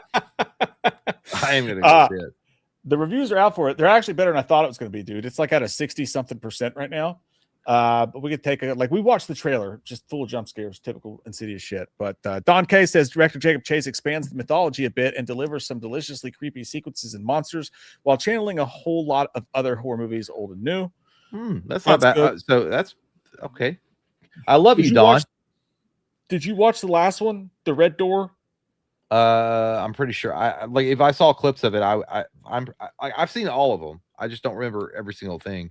The last one was fucking terrible. I mean, dog shit. It was the problem. Yeah, Insidious. It's kind of like The Conjuring, in my opinion. They all kind of run together. I start forgetting, what the plots are. Yeah, no, I guess because they all just run together. The one that stands out to me, other than the first one, is the one with Lin Shaye when they did a prequel. I think that was the third. Yeah, that was a great one. Yeah, the third one was good. The second one was good. The first 3 were good. The fourth one just sucked ass.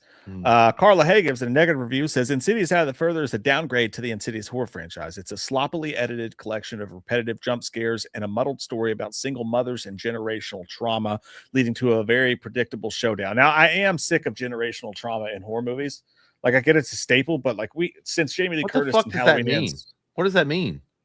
Like trauma from like throughout your family history. Like, okay, well, can I read that on your picket line fucking goddamn protest sign? I don't want that. I don't know what that means. Jamie Lee Curtis trauma. When you say this film is going to make you think about generational trauma, like, what the fuck are you talking about? What does that mean? Neil Pond didn't like it either. He said the scares aren't very scarifying. Scarifying, it's not a word. The terror isn't really terrifying. The goblin's not so horrifying. After 6 movies and 17 years, this ghoul fest feels like it's running out of gas. Dude, yeah, probably so. You're probably not wrong, but I feel like Insidious is becoming very much like a Final Destination. They're just it's a ghost movie that people have fun watching. That's it. Yeah, after the last one, I was like, all right, maybe Insidious is done, but we'll see. Grace Randolph. Wow. I thought I saw a white powdery residue on this fucking review. A solid entry of the Insidious franchise that allows it to pivot from the original Lambert family, which is good, by the way. We need to get away from that, and also introduces intriguing new ideas. Sam Spruell is a great choice as the new demon they are fighting. So she likes it. This movie sucks because she likes it. Robert from Flickering Myth says Insidious Out of the Further becomes full-blown bonkers, blending reality and the further with imaginative fun, danger, and urgency while earning its family dynamic emotional beats. Yeah, that sounds good. I like that. Okay. Amelia says overcomes a barely okay screenplay to be a fun, interesting, sometimes terrifying, and occasionally funny ride with a good heart. Now that sounds like I want to see. I gotta get like verified or something by Rotten Tomatoes because I would watch a movie and this would be my review. There's a couple of jump scares, but it's fucking fun. It's cool. That's it.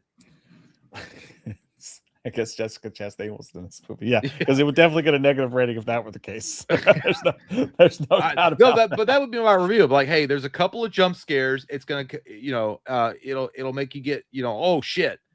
It happens like 3 times, and then the rest of it is just a cool ghost movie, and that's it. Well, you haven't seen it yet. How do you know? No, I'm saying, but that's what I would do. I see. That's simple. That's a simple fucking review. It's not like I was watching the film, and as I was watching it, I hearkened back to my days in college when they were trying to be extra spaladiocious. I would just make up words. Spaladiocious. That's fucking great. But hey, it's got a positive, and I'm shocked about that. What did the last one have, by the way? I'm gonna look that up. I'm sure it did well. I have to go pee. I'll be right back. All right. Enjoy your tinkle time. So Insidious, The Red Door. Insidious Out of the Further is not a great name. If it sucks, my Rotten Tomatoes blurb would be Insidious Out of the Further, more like Into the Shitter, because they like to do wordplay with those. That's what I would say if it sucks, but hopefully it doesn't. I'm gonna see it tomorrow. The Red Door. Insidious, The Red Door. I think I gave this like a 4 or something. It has a literally dead on 39% rotten rating, 69% positive from the audience, though. That's surprising on The Red Door. What's Insidious 2 have? Insidious Chapter 2 is a 38% rotten. That's surprising, dude. Here, I'm gonna share this with you guys. We can look at it together. Insidious 2 is a 38% rotten, 57% rotten audience score. Dude, Insidious 2 blows The Red Door out of the dick. Like, that's crazy. What were people smoking when they did that review? Let's see the first one. Like, these reviews don't matter. Like, obviously make up your own mind. It's just interesting to see. So 66%, 62% for Insidious.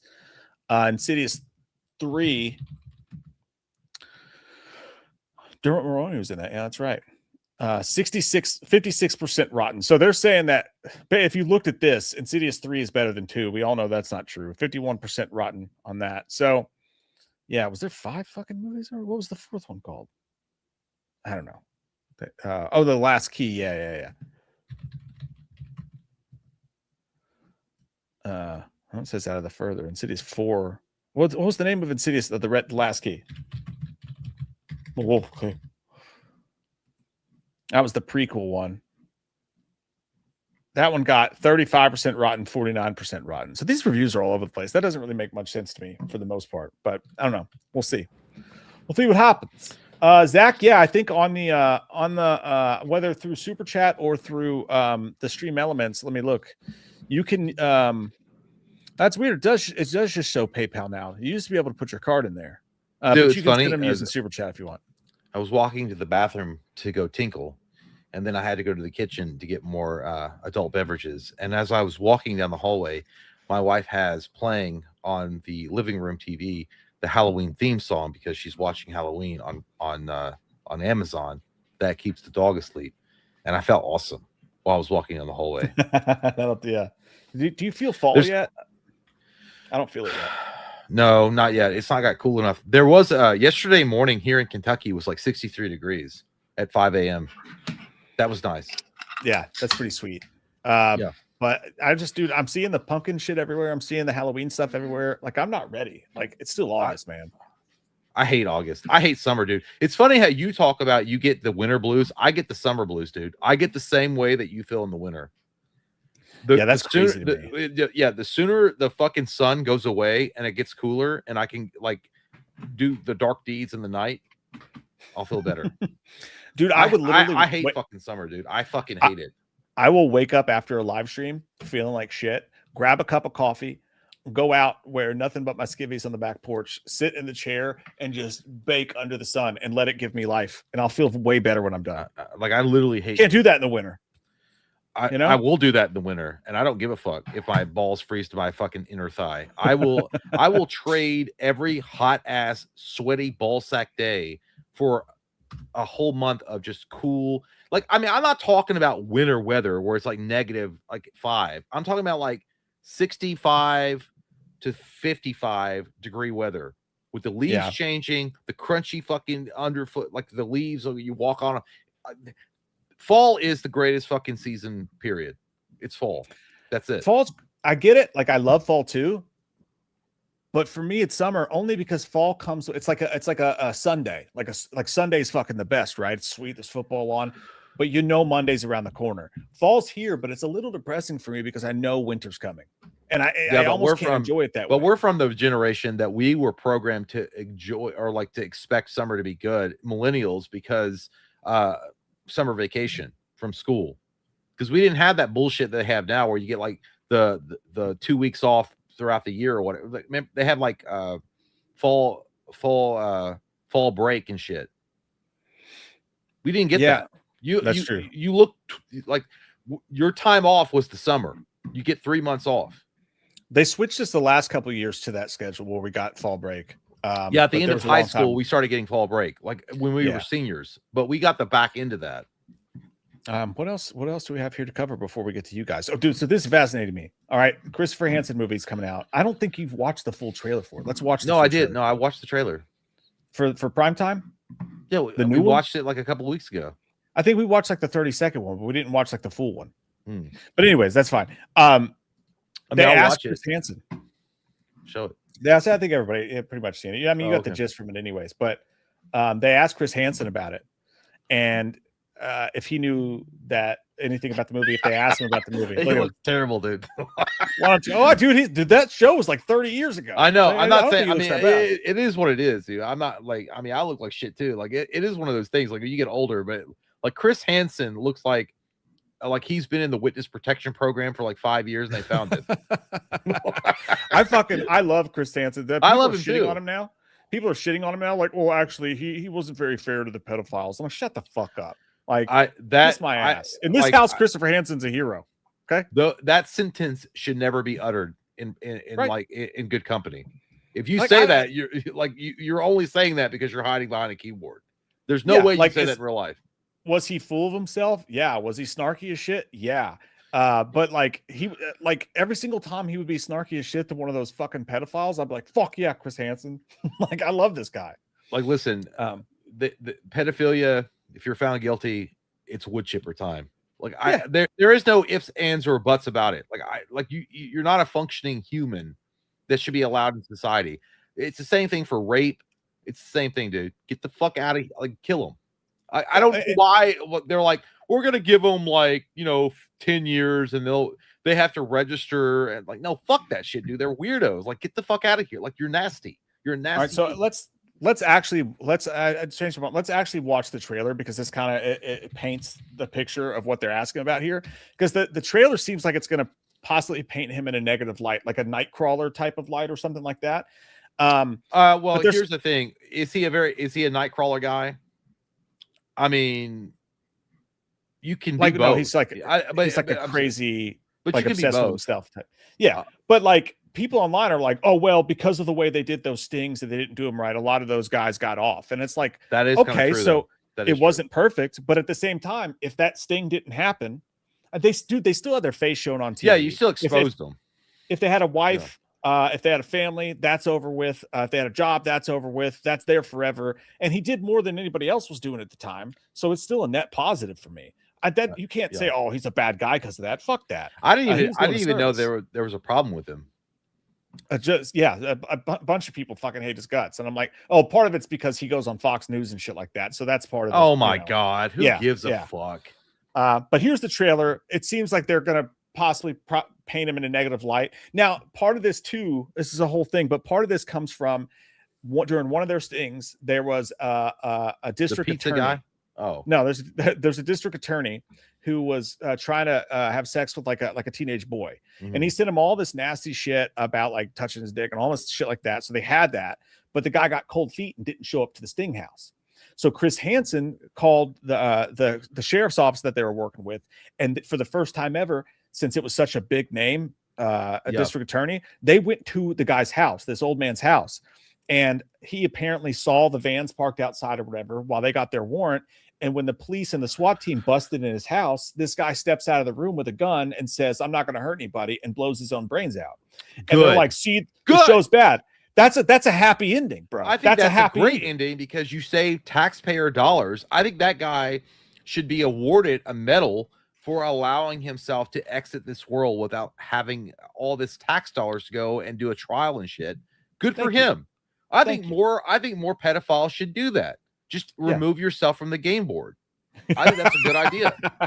But so a lot of people think that, and this is based on an article, like a news story that they did about that. That's what the movie's based on. So a lot of people think this is going to paint him in a negative light. But you watch the trailer and then we'll talk about the article. Come on in.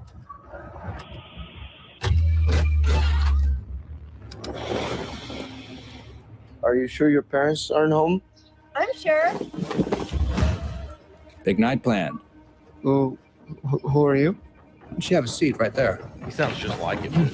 Holy shit.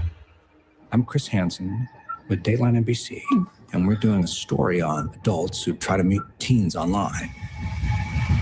You see how this looks, right? I don't really like your show, but America loves it. So I need to move you to Catch a Predator, 9 p.m. prime time. Gonna be bigger than Lost. My name is Dan Plum. Do you know what audition? Look like Conan O'Brien. So you are playing a 13-year-old? Is there time for a rehearsal? We're going to shoot the rehearsal. Come in. Weird. They're going to love this. Predator has never earned the recognition it deserves. I want something that matters. No more bottom feeders. I want a whale. Don't you ever just want to bleed them? Maybe what I do is a little worse. This could be our greatest segment yet. Barbara? We're going to Hill. We don't do that. They come to us. I don't understand what I'm doing here. What you're doing is more than acting. God, dude, Robert Pattinson's killing it. Of an ancient evil. Let's catch us a predator. Who gave you permission to do this? You have no plan. I have to put him on television. You're gonna be so proud of me. I don't want to be a bad person.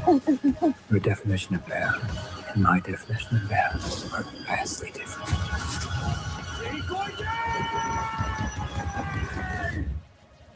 What would have happened if I wasn't here? Dude, awesome. Give Robert Pattinson an Academy. Like that guy is a chameleon. That's so I give him fucking so much respect for this. That's so fucking good, dude. That was dead on Chris Hansen. Dead on the voice, the pattern, all of that shit was perfect. But I get what they're talking about with the Nightcrawler type of filming, because if you guys don't know, there's a movie that came out a couple of years ago, Jake Gyllenhaal, Nightcrawler. It's about a like, he's not an obsessed guy, but he is. He wants to get celebrities, he wants to get like car wrecks and all that shit, and he goes out of his way to make shit happen, even to get the scoop. I don't really feel that, like, I can kind of see it, but where's the controversy? I will say this for me.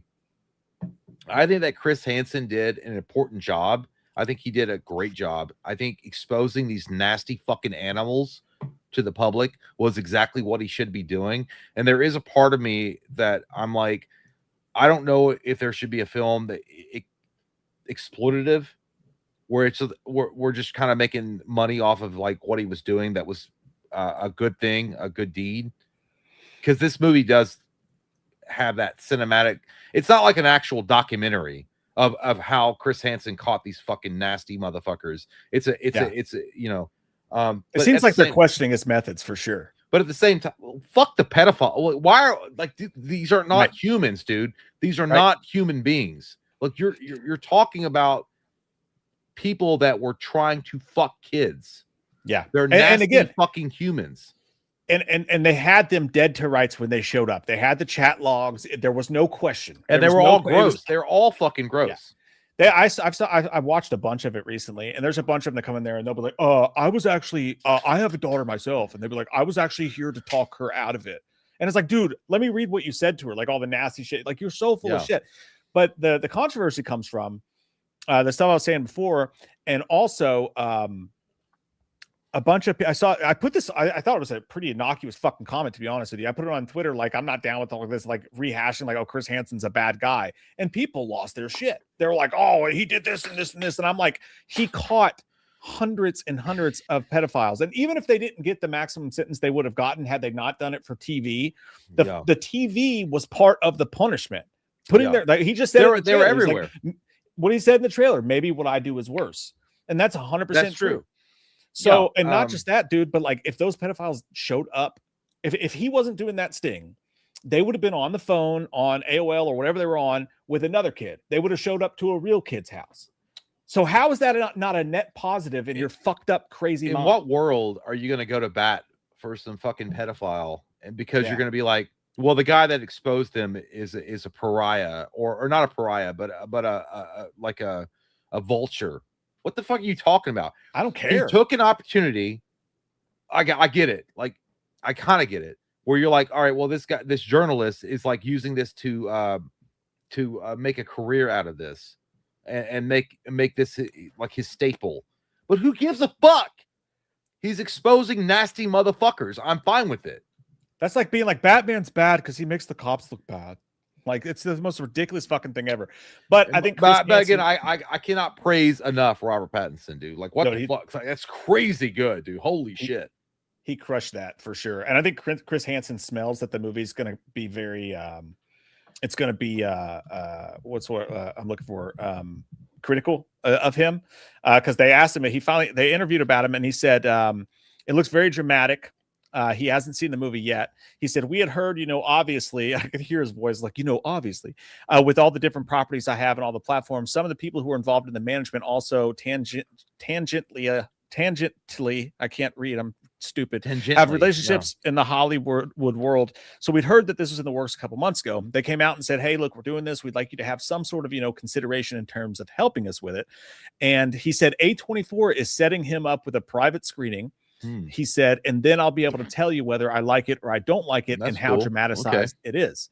He said, my suspicion is that they used my name because it helps in a commercial enterprise. And until I see the full movie, I, as a reporter, it's sort of silly for me to talk about something that I haven't seen yet. So I'm going to see it. Well, but he went on to say that. Just get Chris Hansen on the show and we'll talk to him about it. God, dude, I would love to talk to that man. I would love to. Either we get Chris Hansen on the show or we get Robert Pattinson. Both. Probably better chance Chris Hansen probably is the easier one. Yeah. He said, I've been busy being the real Chris Hansen, so I don't have a lot of time to focus on the fake Chris Hansen. I know that he's a very popular actor. I know that the director's a popular guy, but also I have some questions. What's Hollywood's motive here? We don't know, but I'll find out. I promise I'll let you know. Yeah, again, it could be some crazy. Well, here's what I would ask. Well, I wouldn't ask this because I don't want to be an asshole about it, but Chris Hansen, his whole, what his career basically boils down to is exposing pedophiles online, and that's basically what he'll be known for, right? To catch a predator, like that's his claim to fame forever, and that's fine. Like I'd be proud as fuck to have that title. Like I expose fucking nasty motherfuckers in the wild. But here's the thing: in Hollywood is full of that. Hollywood is built on that. So it's kind of weird, like to have a movie produced in Hollywood talking about your achievements exposing pedophilia when the actual studios that make it happen are a part of a system that encourages that shit. Is that and I'm not disregarding what you said here, but is he actually the guy who calls plays on NFL Red Zone's brother? Because that guy looks like Chris. He's got Hansen. a great voice. I mean, he awesome. could. I mean, right? Yeah. I mean, Hansen's got a great voice. I could see that. But hey, chat thinks we got a chance at Hansen. They said he's gone on another podcast before.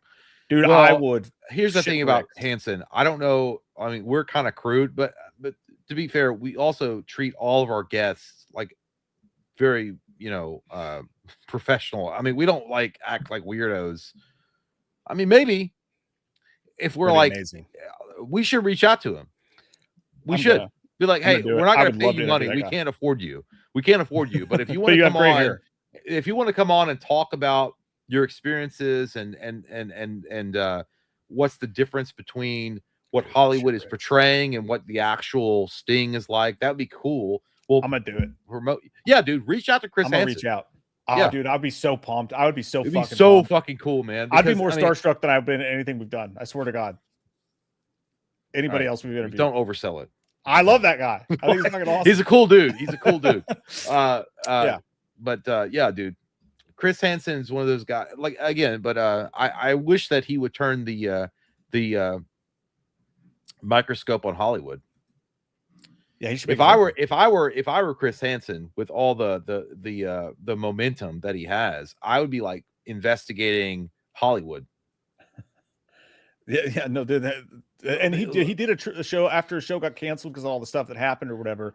He does this show called True Blue, and it's a whole lot more like scaled down. It's not nearly as professional, but they curse and shit on it. Like his guys, like his decoys, read the chats out loud. Well, I'm glad he's still I didn't know he was a little active. Yeah, dude, it's fucking crazy because he'll be in this show. He gets pissed off. He'll be talking to the guy. He'll be sitting at the table, and he's like, "It said here that you wanted to suck this kid's cock." He was like, "So what the fuck are you talking about?" Like he gets mad, and it's awesome, dude. Yeah, it's amazing. Like but like, dude, if you're literally mad about Chris Hansen exposing these fucking nasty, degenerate gremlins, dude, take a look at yourself. Like, go look at the fucking mirror and look at who you're defending. What the fuck is your value? What is your value that you're defending? You should go look at Twitter and see that post I made. The fucking thing went viral, dude. Thousands of people arguing with me, and I'm like, "What's the problem?" Oh, because they're gonna say you're a corporate snob, that you're supporting a corporate. He didn't do it right, and he caused all these vigilante pedophile hunters. I don't care, dude. I don't care. The right way is to beat the fuck out of these pieces of shit. Yeah, drag their face across concrete and then show the aftermath. As long as you have proof, go with God, my son. You know what I mean? Like, Jesus. There's no forgiveness in my opinion when you fuck with kids.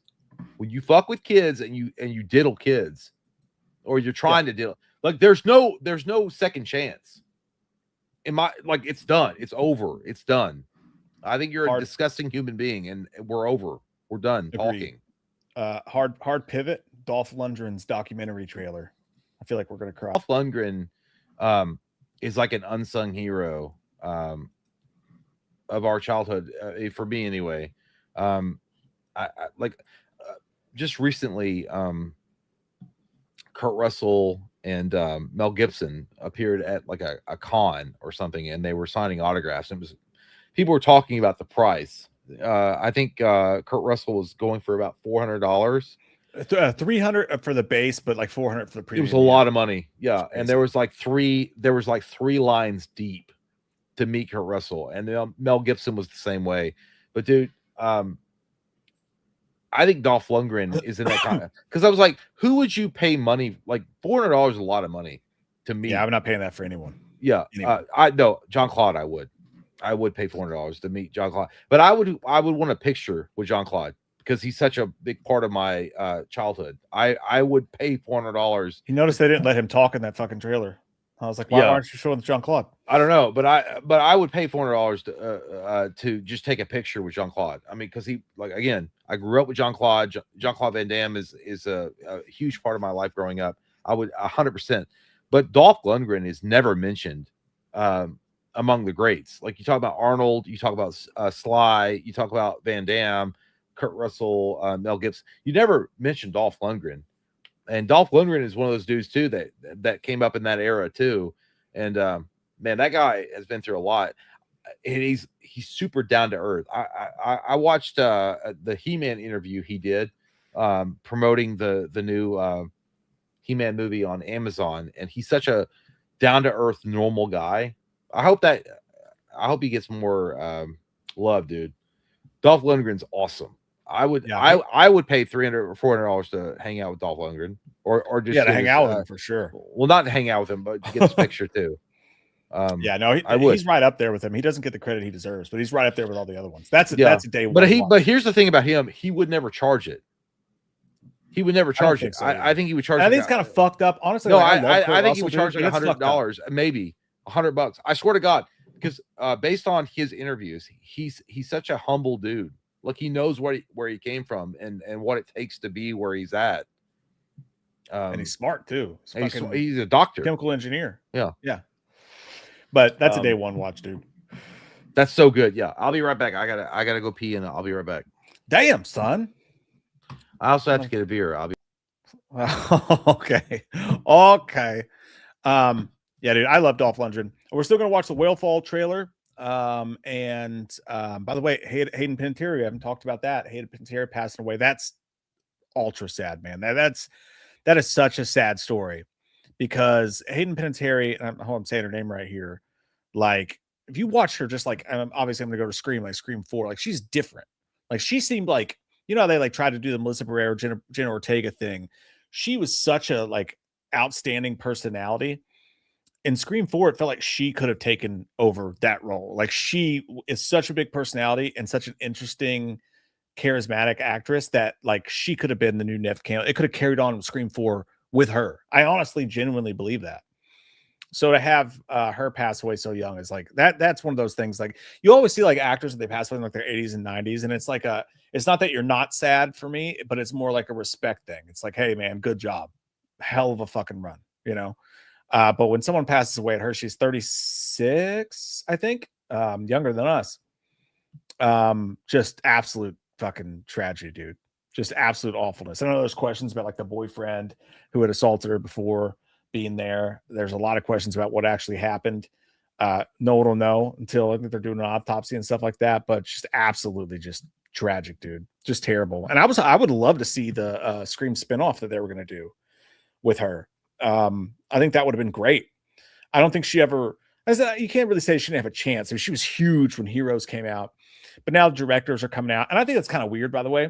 Directors who have worked with her on little movies here and there are coming out and like, yeah, she had a really dark aura about her. She was going through some stuff. For me, it's kind of like, hey, what if you just shut the fuck up for like a week? You know what I'm saying? Like, talk about the good stuff. I don't know. But apparently there's a lot of stuff going on. And she was married to the one of the Klitschko's and had to give up, you know, custody of her daughter and all that stuff. And, you know, issues with, she's talked about issues with opioids and stuff like that. But who knows what happened? But yeah, dude, that's tragic. It kind of reminds me of Brittany Murphy a little bit. Like could have been such a different story. And she had such a piece of shit mom. Like what she said about her mom, and then her mom coming out and making the statement she came out with it, which was just seemed false and like so just sterile. I feel bad for her, man. I feel awful for her. That Well, thanks, man. I've been doing my best. I've been recovering. Terrible about April. Yeah, well, you know what? She just usually like lays there when I flop on top of her. And no, I was talking about Hayden Panettiere. Oh yeah, dude, that was awful. There's a lot of conspiracy theories going on right now with Hollywood. They did just release some of the details about her particular death, where the on again, off again fiance was present, and along with his brother. I think the brother was the one that called in the cardiac arrest. And when the EMTs arrived, they I don't know where they get this information from. They were saying that the brother was way more upset while she was dying on the floor, or she was already, you know, passed away. And it wasn't until the EMTs pronounced her dead that the on again, off again fiance, who supposedly was abusive, started crying. I don't know. The toxicology reports came back. There was nothing. The police are not. They have. They're not. Already? Yeah. Well, it's still an open investigation, but I don't think the police are pursuing it as a murder or anything like that. Even though a lot of people are saying it was a murder, it's sketchy for sure. Then her mom, which by the way, Hayden Panettiere or her actually it's Panettiere or whatever. She's come out before she passed away and said her mom's a piece of shit. Yeah, her mom basically sold her into child stardom. Her mom talking all this weird, like we were trying to get her away from they're like she's a narcissist. She's the one that was like Hayden didn't like. But it's we have in Hayden's own words who her mom was. Yeah, so her mom she can literally just gave an fuck interview. off. She did not like her mom. Yeah. She called her a momager. She called her a momager, like a mom manager, not a mom, not someone that was trying to protect her. A manager. Yeah. It's sad, dude. It's fucking sad. I hope whatever it is, I hope they get down to the bottom of it, and I think they will. But one of the big things that they were going back to is she wrote a book not long ago where in the book she talked about when she was 18, she was ushered onto this yacht or boat and put into a bed with a very well-known superstar who was butt naked in the bed. And we can all imagine what just happened, and that he chased her around this boat for whatever purposes. So yeah, I mean, Hayden Panettiere, I'm just going to say Panettiere, I don't know how to say her last name, was just another victim of the cog in the machine that is Hollywood. Hollywood is a fucking demonic goddamn cesspool of all sorts of evil. I don't know, like you guys can look at it and laugh about it, but it's 100% true. Dude, people sell their motherfucking souls in Hollywood. They get taken advantage of. They get burned out and whisked out and killed when they try to expose the inner workings of what's going on. I mean, look at Ariana Grande, dude.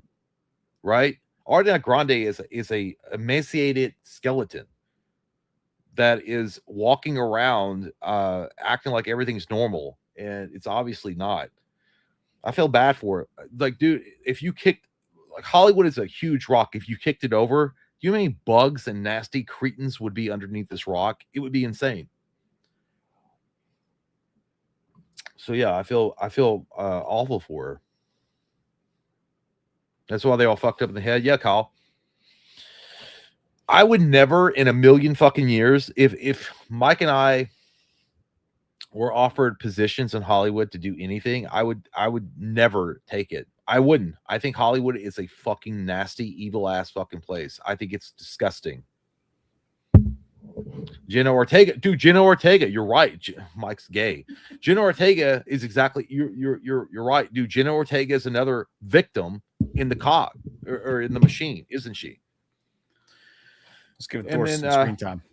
And by the way, it's not even get the fuck off the screen, motherfucker. Oh, it's just me. Why is it just me? What are you doing? Oh, there he goes. You have anger I issues. was in a How moment. does April deal with that? I was in a moment, and then she deals with it based on fucking goddamn education. I'm educated. No, dude. I look at Hollywood. Hollywood is a cesspool of filth, and it's Mos Eisley. You will never find a more a hive of villainy and wretchedness, or whatever Obi-Wan Kenobi said in Star Wars. It's disgusting. You would have to shoot me in the fucking head to take a deal in Hollywood. You're 100% guaranteed to sacrifice something very important in your life, your integrity, your honor, something to make it. That's why I saw this a lot. I saw this thing where Indy Navarrette, they were like, oh, she was originally a Twitch streamer, just doing streams to pay for her rent because she couldn't pay her rent. Then she got cast in Obsession and it did well. And now she's cast in X-Men. And they're like, I hope she survives. Yeah, well, thankfully she's not a child star, so it's not that. That's not. Yeah, an but dude, issue, but I guess what they're saying is like it will chew you up and spit you the fuck out.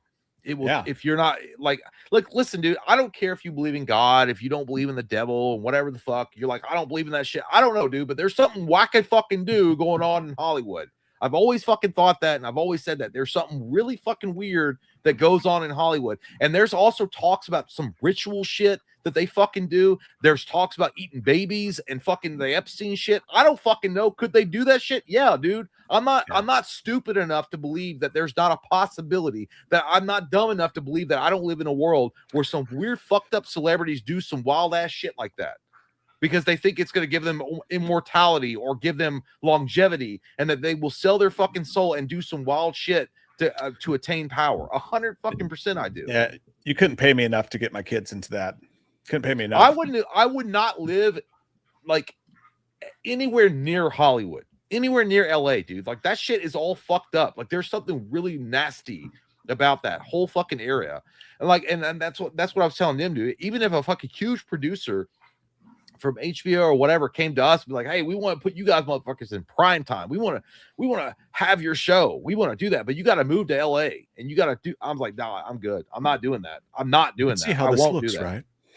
Yeah. No, I was like, no, I wouldn't either. I mean, we could talk about like promoting us or something like that, but I'm not moving to that fucking town. I'm not partaking in some fucking weird ass parties with you motherfuckers, because no, dude, the producer for Sharknado tried to get me naked in a chair for an audition video. I mean, me. Imagine what it was like if I was a cute, 17-year-old. This one time, Elton John wanted to fuck me in the butt. I said no. But I'm still standing. He wanted to sing. He wanted to sing. Can you feel my wiener tonight? No, I'm kidding. It didn't happen. We got one more thing to get to before we get to you all in the chit chat, and that is a new trailer for a movie called Whalefall. Have you seen any of these trailers yet? Nope. Is that James Brolin? That's Josh Brolin with his shirt off. Josh Brolin, yeah. He looks like he just listened to the Eminem album. It's about a dude who literally gets swallowed by a whale. Here we go. I saved my life once. This guy swims up out of nowhere, guides me up like an angel. Probably saved a lot of lives. Oh, fuck. Did you know him? Yeah. I know your dad was rough on you, but he knew what he was talking about, especially down there.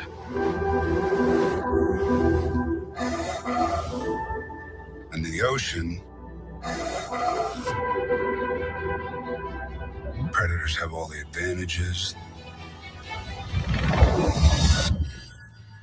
So what options does that leave prey like you? What the fuck is that? Whale.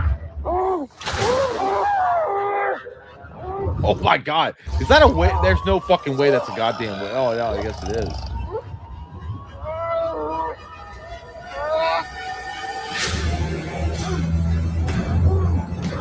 Swim out that mouth.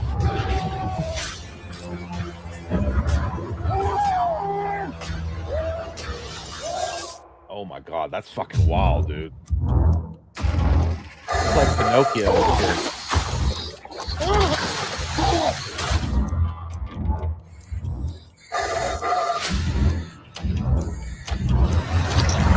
Yeah, but now you gotta kill the whale. You're gonna just get accept out. your fate? No. I wanted to pass on things I knew. So He's touching his belly. I know. What to do.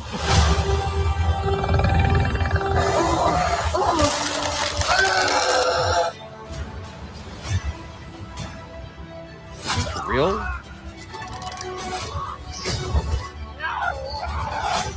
There's no way. Remember, survivors survive. That's not gonna work. No, I don't like that at all. That was gay. I don't think that's gonna work for you. Is that real? Did that happen? There's no fucking way that happened. I'm pretty sure it's not based on. Yeah.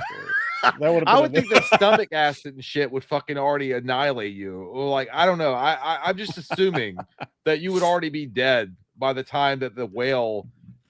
Like, listen, I've read the Bible story of Jonas that survived. My name is Jonas. Yeah, he survived in the fucking whale, And then I saw the Pinocchio cartoon from Disney. Okay, we know that story as well. I don't think this is real, but either way, it's kind of funny. Like, it's kind of funny that he crawled all the way up to its fucking mouth, and as it's opening its mouth for more food, he's like, "Wait!" Yeah, that part was dumb. But you know what stuck worse about that? Like, hey, what's worse than being swallowed whole by a whale? Being swallowed whole by a whale with a giant octopus stuck in his stomach with you. Yeah, dude, that is kind of fucked up. Yeah, it's like I've already got more fucking problems, octopi.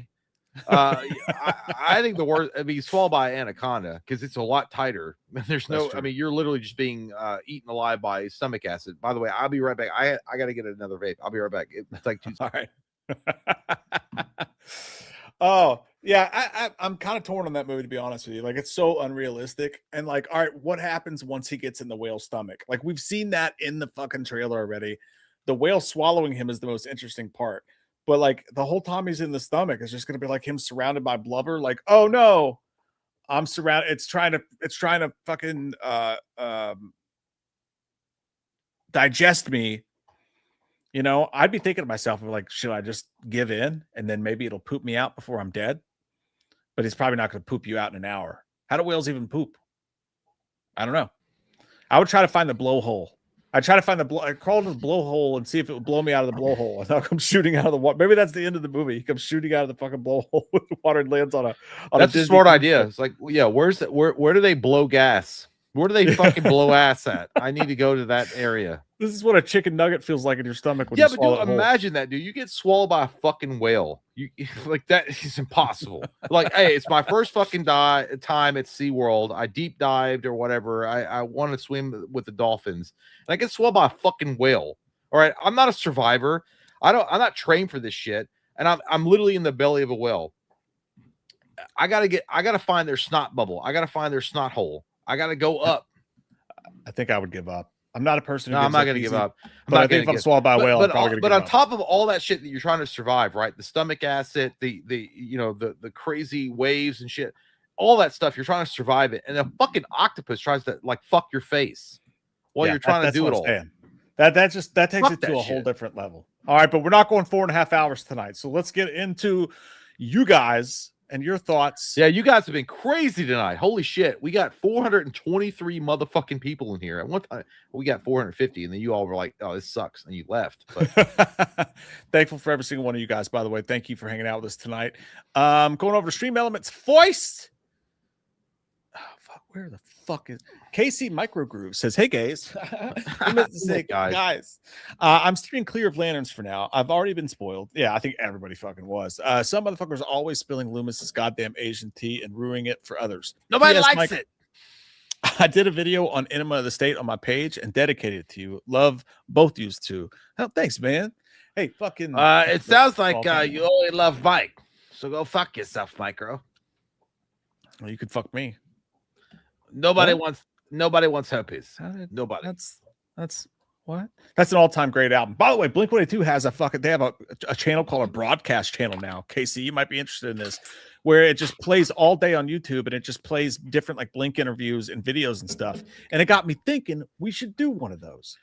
We have 10 years of backlog. We should sign up for that, however they do it, and just have a channel that just plays our live streams and shit all day long. No, I'd rather a lot of people forget some of the old like you forgot the Avengers trailer. That's not true. I did remember it later on. Thank you, KC. Anal Sex Petus has something to say. He says, who would you rather bone, Meg Ryan or Jack Nicholson? In the butt? Like, who would I rather bone in the butt? Or are you just talking about who would I rather bone? Jack Nicholson now or 79? He's like, Meg Ryan. He's like, yeah. I'm going to go Meg Ryan. I mean, obviously it's Jack Nicholson. Austin says, didn't make last week's stream. Why everyone think I'm gay and like remake Freddy? Not that there's anything wrong with that, but I'm more of a tits out Nightmare 3 man. Also, hi, Austin. I'm Austin. Who said you were gay? You are gay if you like to remake Freddy, though. He's talking to himself in his own comment. Oh, okay. Well, I don't mean to intrude, but you're gay if you like that movie a lot. Which is okay. It's okay to be gay. Yeah, you can be happy. Fine. You can be happy. There's nothing illegal about that. No, it's totally great. Or if you'd like to fuck dudes, that's great too. Austin Cade says, "Hey guys, Mike, I didn't know now with things calming down if you'd have time to join the Blink ranking. We're on self-titled now, and Jay Retro Rewind is awesome. Ever notice the Ghostbuster sticker on the checkout computer? Anyways, love you guys. Take care. Yeah, I think we did I've noticed it. Yeah. I appreciate the offer, man. And things are not calmed down. It is fucking crazy around here, but that's a personal issue that I won't get into. Yeah, leave the channel and go join the Blink rating. But I appreciate it. Go do that. Silent Evil 999 says, thinking of what movie props we'd be keen to own. I don't know about the very top spot on my list, but one that comes to mind would be pretty high up on it. The origami unicorn from Blade Runner. Screen used, if it even still exists anymore. Ooh, probably that's not. a good one. Yeah. That's listen. What happened to the actual original Wesley Snipes Blade? That'd be a fucking badass thing to own. That would be cool to own. Someone brought up an interesting thing. They were like, do houses count? Because like if houses count, they said they would own the Stewed house. But I'm like, all right, but if houses count, I would own the Batcave. Realistically, I would go with Ecto 1 or the DeLorean from Back to the Future. But like the Blade, I realistically, who owns the Blade weapon? That's what I would want. I want the Megazord, like the actual gigantic Megazord from Power Rangers. You know, we should Bitch, do a it was a property person version in of a that. suit. It wasn't a real fucking thing. I don't care what you say. You don't know what you don't know. Shit. Mike wants to own an Asian person. I'm just saying, if the rules are off, take off our shirt and Little Caesars. Like we can do whatever we want. You know what I mean? Like that would be an interesting thing, though. An interesting question would be like, what property from a movie would you own? If you could own any property for a movie, would it be the Ghostbusters house? Would it be the Batcave? Someone said Tony Stark's house. Like think big. Well, I would want, like, I would think realistically, the blade weapon or a proton pack used on set.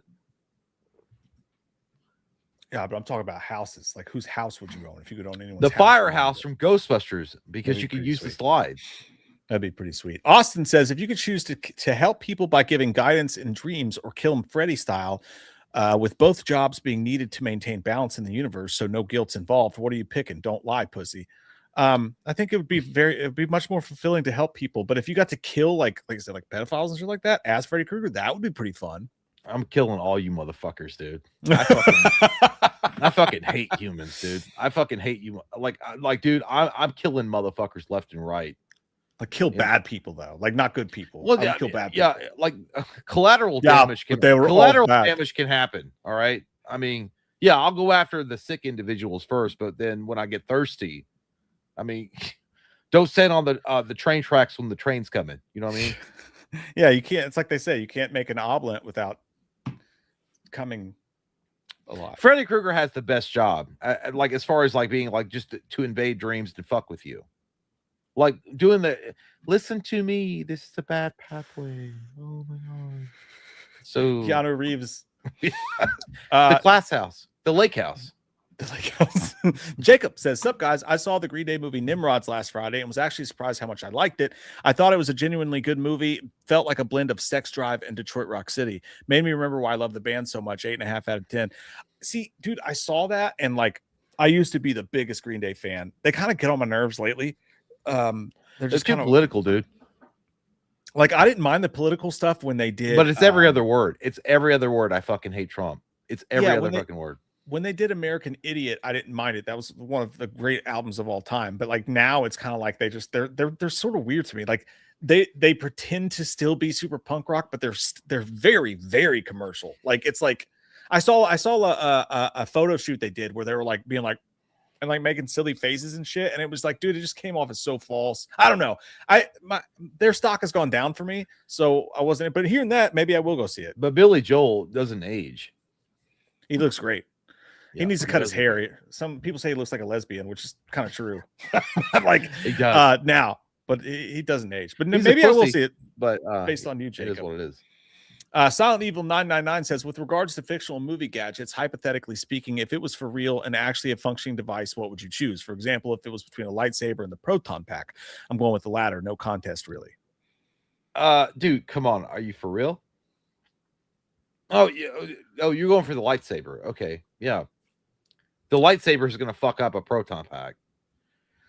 like yeah, but like it's not which one would win, but like which one would you rather have? Well, right, a proton pack, obviously, but I mean, in real, like, but if I knew a fight was going to happen, a lightsaber can absorb that shit. You saw Yoda in Attack of the Clones.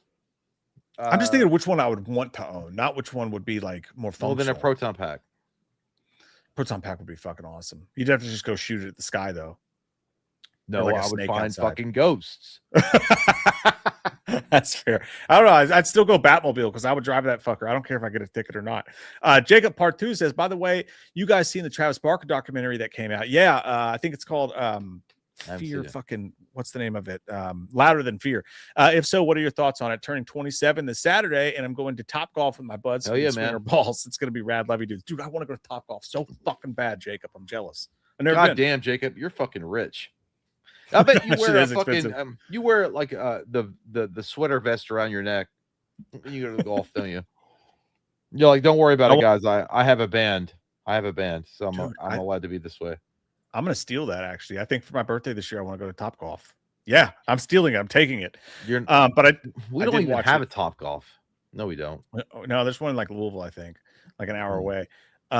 But I know I watched Louder Than Fear the other night. It was fucking awesome. It was great. Like I enjoyed it a lot more than I thought it would be. Because Travis can be kind of weird. Like his book was all just about how many women he had sex with and stuff. But and the whole Kardashian thing.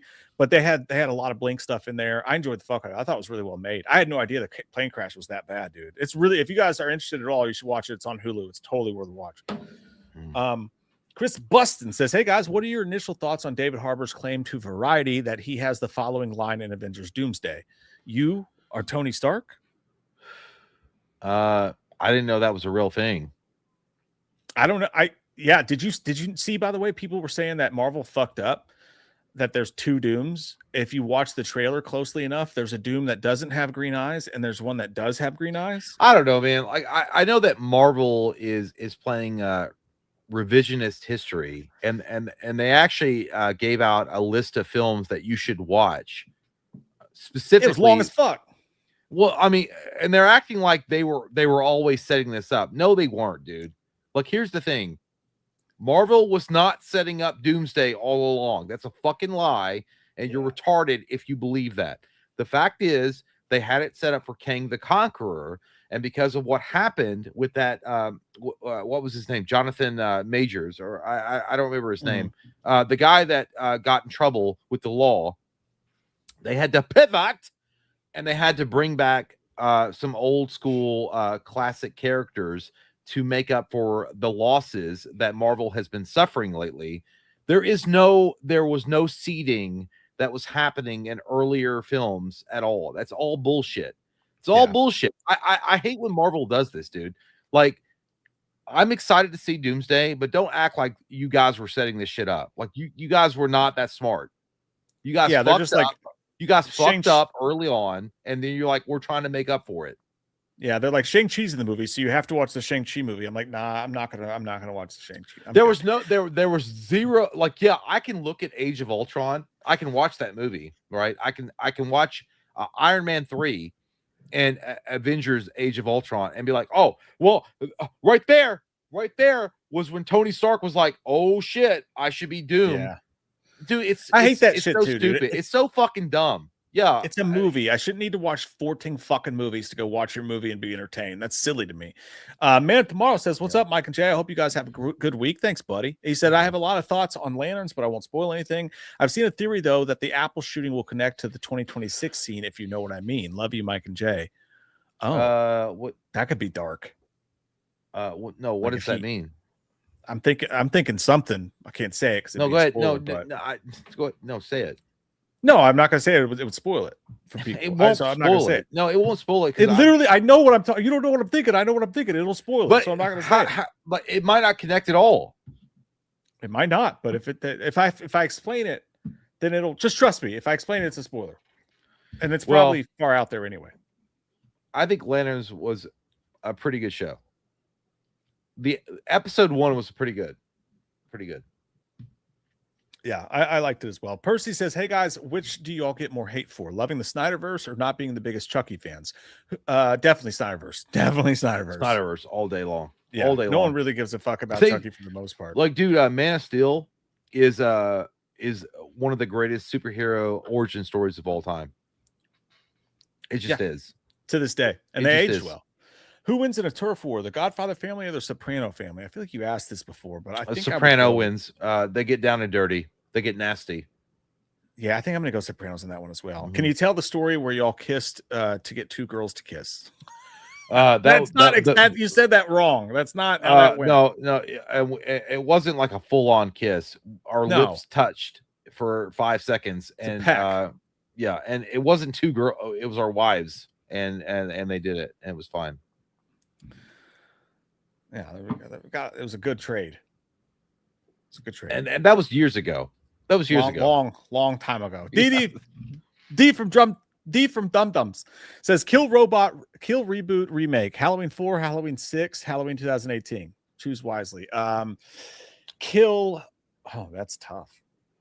All right, I know what I'm killing. I don't want to do this. I'm gonna kill the 2018. I'm gonna remake Halloween 6. I'm gonna reboot Halloween 4. I'm gonna remake Halloween 4. Just because if you just put a good mask in that, it's a perfect film. I'm gonna kill Halloween 2018, even though I don't want to. That's tough. And I'll reboot Halloween 6 because that movie could have been great if they just changed a few things. But that's a real Sophie's choice there, man. John Shang, thanks, buddy. He says, speaking of Jonathan Majors, did you guys see the trailer for his movie Run, Hide, Fight, Infidels? No, I think it says Infidels. I don't want to watch that. Sounds dumb. It's one of those things made by the super right wing people. What's it called? Is it super right wing? I don't. Is it? It's Oh yeah. Run, Hide, Fight. Wasn't that the Ben Shapiro company that made that? Yeah, that one. Yeah. I did not see the trailer for it. I didn't. I thought it was already out.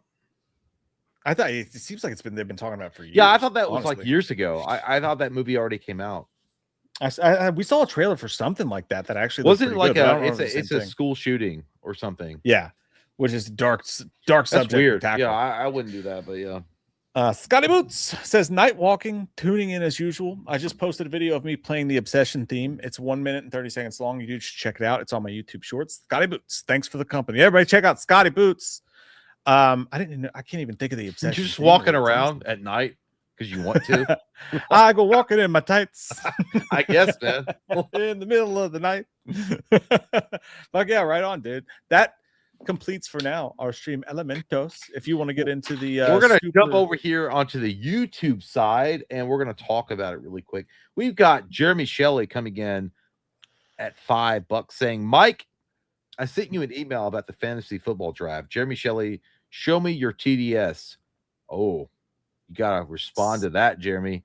Say that fast, Mike. Show me your TDS. Huh? Lol.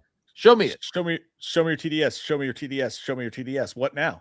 I just did it. Mike did it. I'm awesome. I can do things that other men. But he can't has do. TDS. Michael Park. I do not. By the way, I real quick. I did send out an email. Everybody who's in the fantasy football, I sent out an email today. I need you to email me and confirm that you want to be in it. If you're on the Patreon or YouTube memberships, send me the email to confirm it. I'll get your team in. I've gotten a bunch of emails so far and just need them by Monday, and I will respond to everybody. I got you. If you sent me an email, I got you. But yeah, did you win last year? Awesome. No, I didn't win a single one of those fucking things. It was in all 5 leagues. Didn't win a single one. It's embarrassing, to be honest with you. We have Christopher. Oh, I'm sorry. Michael Parton. Gamescom is next Wednesday. Could get a new game trailer. Show. We're not. I mean, we're probably not going to cover it, but yeah, maybe. I feel like all the big ones have trailers, right? Pretty much. I mean, Halloween may get one. Maybe, I don't know. The game. Oh yeah, maybe a new one for the game. Christopher Sampson. Hey, I did search since the last live stream. I went through top tier content, Jay. You are right. 8 months ago, I invited you to South Carolina for a fucking barbecue. Motherfuckers, I told you. Yeah, everybody was talking about racist Jay, but yet Chris Sampson invited me to a motherfucking barbecue months ago. So you all are dumb and retarded for acting that way. You guys should be ashamed of yourselves. I told you guys that was true. Thank you, Chris. Thank you. And you know what? If the invitation is still open, invite me. I will come. All right. We will have barbecue, whatever the fuck you're going to cook. I don't know if I should bring some food. Probably not. I'm a white guy. It's going to be coleslaw. That's all I can do. KFC coleslaw. I'll probably cheat. It'll probably be KFC coleslaw. But either way, thank you, Chris. Thank you. Yeah. Because he invited me to a barbecue. Fucking weirdos. Anyway, Gary, I spent over 200 British bonds because I got the Hellraiser Collector's Edition with the original box. Ooh. I paid extra for the Genesis box and shipping. Well, you know what? That's not bad. I mean, it's a lot of money, but it's worth it, I think. In my opinion, it's worth it. That game is good. That game looks awesome. It looks incredible. You're gonna get $10. I'm not mad. You're gonna get a $10 plastic box that's like a commemorative thing. But you know what? I collect cardboard. Hang on. Let me finish what I'm fucking saying. I collect cardboard pictures of other grown men, so I'm not one to judge. How much did that Madden college football thing cost you? 2 video games for $150. About standard price. Digital. About standard pricing. And you have nothing to play I don't with. even have an input. I don't have a fucking thing to put a thing in. It's a cheap, you did it digitally. Box. But you did it digitally. Yeah, I didn't have a choice. Hit the big song. The big one. Oh, really? Yeah. You sure it's not from earlier? No, we have not played this one. Oh. Come on now. More margaritas. Great ass. Great ass. Big old ass coming from Lee the Machine Bowers. Holy fucking shit, dude. Thank you so much. Lee the Machine Bowers says, hey, handsome fellas. Hope y'all doing good. Oh, hey, Loomis Chalice sent me a recording of you farting in your sleep. Let me read that again. Hey, Loomis Chalice sent me a recording of you farting in your sleep and you talk in your sleep, as well as saying, hey, Michael, let's be farting buddies. Ha ha. Love y'all. Faces. By the way, I've farted.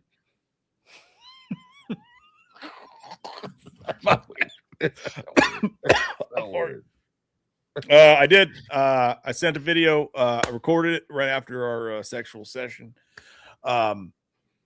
which is basically he wouldn't agree to do it with me, but I caught Loomis whacking it and saying something about Michael, and I did record that. And I sent it. He farted while he was doing it. I don't know if that's what he does when he finishes, or if that's like a doctor thing. I don't know, Lee. But I sent it, and I'm proud of it. And like the Ryan Reynolds releasing Deadpool, or like me releasing my children to my wife's custody so that I could drink in more shady bars.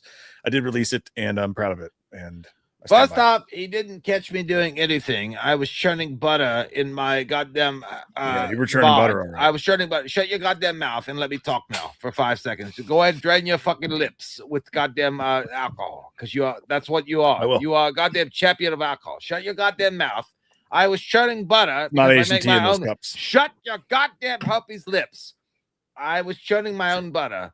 And then this cocksucker came up behind on private property, filming me and thinking I was jacking off and saying I was doing something. I was not doing anything. I was churning my own butter. I hope Michael dies. If I was saying Michael as I was stabbing down, hoping that it was a goddamn sword that I was stabbing into his face. Let's play the I footage. want Michael to die.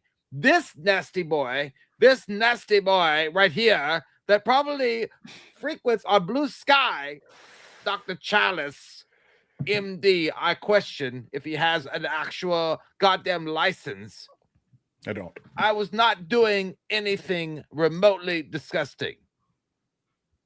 And first off, Lee, I thought it was going natural. over here and saying I farted and announcing it like it's some kind of goddamn Macy's Day Parade. I don't care if you farted. Nobody cares. Smelled like the mausoleum in Phantasm. That's what you want it to smell like, because you have a weird obsession with farts. I like everything that comes out of buttholes. You want them to fart in your mouth. That's not true. I don't like everything that comes out. You like farts absorbed to your mouth. Sorry. Thank you, Lee, man. You're the best, dude, Lee. You're a champion, dude. We appreciate you. Love you, man. I didn't see your chat earlier, but thank you, man. Or your super chat earlier. Love you, Lee. Also, Lee, member, guys, he's a fucking 25. legend. Member for 25 months. That's over 2 years. Also says, speaking of the Nutty Professor, I'm seeing it in theaters next month for its 30th year anniversary. God, we're fucking old. We're so motherfucking old. That hurts. That hurts. But it's worth it. I don't know if I would see it in the theater again. I don't think I saw it in theater when it came out. No, that was on a VHS tape from a rental place for sure. Mm-hmm. But I don't know if I'd see that. That's not I'd only see like special effects driven stuff in theaters again, unless it was like packed and people were like laughing. That would be really fun. Well, actually. When that movie came out, if it was today, I would. It was a good enough comedy movie. It might have drawn you in. Yeah, like it was so it would good. Be fun to see that with a packed audience. Yeah, for sure. We have Gary. The Halloween game did a reaction, a recreation of a scene from the movie, and fans were mad because they got the sheriff car wrong. And there's a pic of the store with masks close to Shamrock masks as possible. That was in one of the videos they put out, honestly, because I saw the pic that you're talking about. But in one of the videos they put out, they showed the gas station. You could see the silver Shamrock masks back there. At least it looked like it. They got which mad. Confuses the right situation for sure. I don't know why they got mad. I mean, it's a fucking sheriff's car. Who gives a shit? I mean, that's my personal opinion. Yeah, Gary says you got to rewatch the Naughty Professor movies. They're still great. And it was Jada in the first movie. It was? That was Jada? Oh, shit, it was. No, you're right. Everything nice I said. Oh, shit, dude. Yeah. Not Naughty Professor. Gary, holy fuck, dude. You're drunk. The Nutty Professor. That was Jada Pinkett Smith. Yeah. God right, damn, dude. That's crazy. Hey, but it was when she had hair, so it was different. Yeah, the alopecia hadn't taken control yet. Yeah, dude. Maybe you're right. I don't know. Holy shit. She was hot in that movie. She was very hot. Midwigger, Jay, can you milk me? He said it. I mean, I don't care anymore. Do you have tits? I can milk you. It's the quote. I bet when I milk you, it's gonna sound like MKG songs. Midwigger. Ever since Steve Irwin passed, Australia has become Pizza Week, no lie, or Pizza. I don't know. Am I reading this wrong? Piz Week? Australia has become Piz Week. Everyone's testosterone has gone down and are sensitive. Dr. Loomis and Chalice thoughts. I mean, you're a goddamn island full of criminals, pussy boys and girls that couldn't hack it in the society, and you got thrown out to an island, and you populated there. I'm not shocked that you cretins are weirdos and pussies. Is Australia an island? It's a body of land out there. Nobody cares about it. Britain sent their criminals there. I don't think it's an island. I don't think that's correct. Not an island, dumbass, but more like a body of water. That you said, "Hey, you said I." Who's the? You said island. I don't care. It's not an I island. don't care.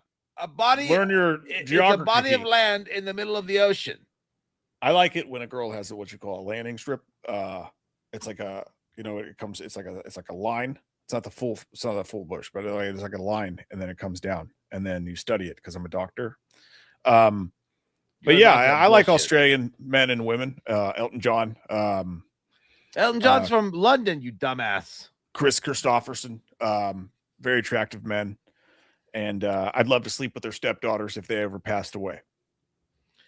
And we'd be on the case. Midwigger also said Spawn versus Ghost Rider. Who wins? Ghost Rider. Spawn. No, it has to be. Well, because Ghost Rider can do the penance stare and it's over. What's that, Mike? The penance stare. What is that? It's when a man loves another man, and That's what it is. Yep. he feels bad about it, so he has to get penance from a priest. It's who like when also he likes lives other in, men. Yeah, it's But like younger. when he likes in, him younger. When he lives in Texas and he has to just come out to his family. Yeah, yeah, it's a penance. The penance there kill Spawn. If it goes well, they eat chicken. Winning. What's up, fellas? New Halloween game. Do you think there will be a Corey power-up pack? Shut the fuck up, dude, you nasty bitch. Still mad about that. The game looks cool, though. Yeah. There will be no Corey talk with the new Halloween game. No Corey talk. Corey will not be in the game. There will be no DLC for Corey. I will guarantee you there will be no DLC for the Blumhouse Halloween. I promise you that. Actually, I heard that's the last scene in the game. Like when you complete the game. That's not true. It's Corey looking deep into the camera and he's like, I'll light the match. And then all of a sudden it goes dark. They might as well just send you a dildo to put in your butt. Yeah, that's true. That'll be fun too. Michael Parton, Wiener Schnitzel is that rare hot dog fast food. Yep. Arnold Schwarzenegger loves Wiener Schnitzel, so they're okay in my book, pal. I've never went to a fast food restaurant. It's like, give me a Wiener Schnitzel and put some hot sauce on it. I've been at German restaurants that have them.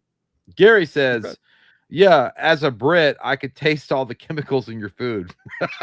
But you guys probably can't taste it because you guys are used to it. And then when you try our natural food, you think it's bland and had no taste whatsoever. Hey, man, it's probably true, man. I'm not kidding, dude. I'm not kidding. I think Americans, I swear to God, dude, despite, I know like it's a conspiracy thing with my dentist, but he's not wrong. I think Americans are being poisoned by fucking what they put in your food, processed food. I do. I think it's just the difference of we use toothpaste here in America. So like maybe that clouds what we taste. And then I we know have that, you know, teeth while we die, motherfucker. While we get poisoned, we have perfect teeth. So that's really what it comes down to. Yeah, dude. But I agree with you, man. I think there's some wild shit going on with our food. 100%. I am Ryan Porter. Don't be so narcissistic. We lost my V card on Halloween. Ooh, hell yeah! Watching Halloween. Wow, that's a big one. Michael wasn't the only freak in the sheets. What you gonna say about that, Loomis? Get it up. Love y'all.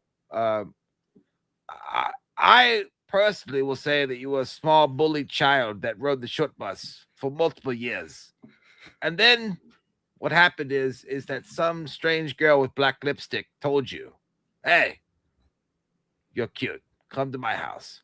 Let's watch a show about a serial killer, notorious. Watch him stab his sister's titties. Watch that as I grab your wiener. You. Weak. You fucked. Weak wiener. And you came. That's what I have to say. You're a weak individual. If you want a real challenge, watch Halloween Ends and then finish right when Michael does in the cave. Mimic his movements. You have herpes. That's a strong one. Midwigger. Thoughts on The Town that dreaded sundown? I don't think I've seen that movie. I know what you're talking about. I've never seen it. It's pretty good. Pretty good. It's a nice little slasher movie. It's better than most like shitty like 80s and 70s slasher movies that people talk incessantly about. Town to Dread Sundown's better than a lot of those. I enjoyed it. And it's where Backhead Jason came from. Gary says, Mike will get this because the same psychos went after him. But people are against her because they say obsession is about evil men. And now they're mad because she's playing into the male gaze and she supports Depp. Oh, I that's true. That actually is true, Gary. I heard that she likes Johnny Depp, which is fucking wild that people are still like hung up on the Johnny Depp thing. That's crazy. But yeah, go ahead, Mike. No, I completely agree. Like the same people are attacking her. It's like, oh, she liked Johnny Depp's post, so she should be killed. I'm like, he was literally fucking insane. This bitch, Amber Heard, left a turd on his pillow. She fucking fucked him up. Like, dude, there was a jury trial. We all watched it. Watch the fucking trial, dude. It's on YouTube. They're like, she's crazy. Dude. They'll never be happy. in life or otherwise. I didn't know about her supporting that, but yeah. She liked Crazy. that fucking Instagram post, and they're like trying to cancel her for it. It's like, good God. Have some Cheetos. Hi, my name is Donovan. Donovan. Hi, Mike and Jay. This is my first ever super chat. Been watching y'all for over 10 years. Oh, thank you so much. R.I.P. Hayden. And I love lanterns, but I hated the ending. Sydney Chandler is hot, and Sean Harris as Freddy. We both loved Lanterns. We actually liked it a lot. Hayden is definitely a tragedy. Sydney Chandler is hot. Who's that? I don't know. Maybe did he mean Sydney Sweeney? No, Sydney Chandler. Google Sydney Chandler. It was very direct. Sydney Chandler was the one in Alien Earth, I guess. I had that confused. It was this chick. Is that the original Rogue? No. No. She's cute. We need to do some work with the bangs. I don't think she's hot, but she's cute. Let's get a different hairstyle. That's all I have to say about that. Let's just get maybe not the who's Sean Harris? Look up Sean Harris. Sean Connery's birthday. Who is this? Sean Harris. Fuck, what's he in? Mission Impossible. He's in the Mission Impossible movies. This is one of the bad guys. I can see that. I can see it. Yeah, I can see that. That's a new one. I haven't heard that one before, man. That's a good one. Looking out. Thank you, Donovan. We also have Zach Things after his name. My name is Will. I live in Kentucky too. I love getting drunk and watching you guys. Been watching for 6 years. Zach is my middle name. Love you fuckers. Well, that's a true Kentucky drunk person if I've ever seen one. And thank you, Zach, for the support. Holy shit, dude. I feel like I went to a field party with you in my senior year of high school. That could have happened. Cheers, Zach. Thank you, buddy. man. John Herbert 78 says, speaking of Mr. Chris Hansen, have you guys seen the EDP 445 documentary on YouTube? I started watching it. I haven't got through it all yet. Dog needs to be locked up in Arkham ASAP. Yeah, he's a fucking nasty motherfucker, dude. Yeah, so there's I think Mike Klum. I think that's the guy. I could be wrong. I can't. The guy that made the documentary. It's been like 3 years. He's been working on this documentary. EDP 445 is one of the nastiest fucking dudes on the internet. He literally in that documentary admits to being attracted to underage girls and not giving a fuck about the consequences. He doesn't care. He's all about it. He's like, yeah, but you know what? I fucked up, but whatever. Like, dude, this guy is a wood chipper fucking contestant if I've ever seen one. He's nasty as shit. It's really, I started watching it. I haven't finished it, but yeah. I saw one clip and I was like, I can't watch this shit. It made me too mad. I'm with you. Dean Cream Betweens watching the EDP 445 documentary and then thought it was a good day to not have eyes or ears, brother. Yeah, it's nasty, dude. But you know what? You should watch it. I'm telling you guys, go watch that shit because this motherfucker needs to be exposed because he's still walking around free. He's still walking around free. This guy is like doing his own thing.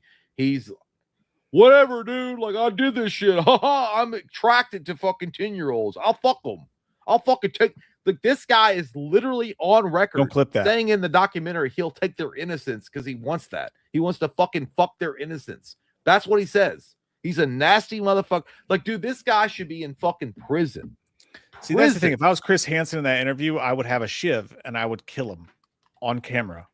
Yeah, it'd be so hard not to. Like, he's such a nasty motherfucker. And like, and again, I think it's Mike Klum. I could be wrong. Is the guy that did the documentary, and even he says in the documentary to EDP, he's like, I have you on record saying this atrocious shit, like this nasty shit. What's your response? And he's like, I don't give a fuck. I don't care. It's gross, dude. Yeah.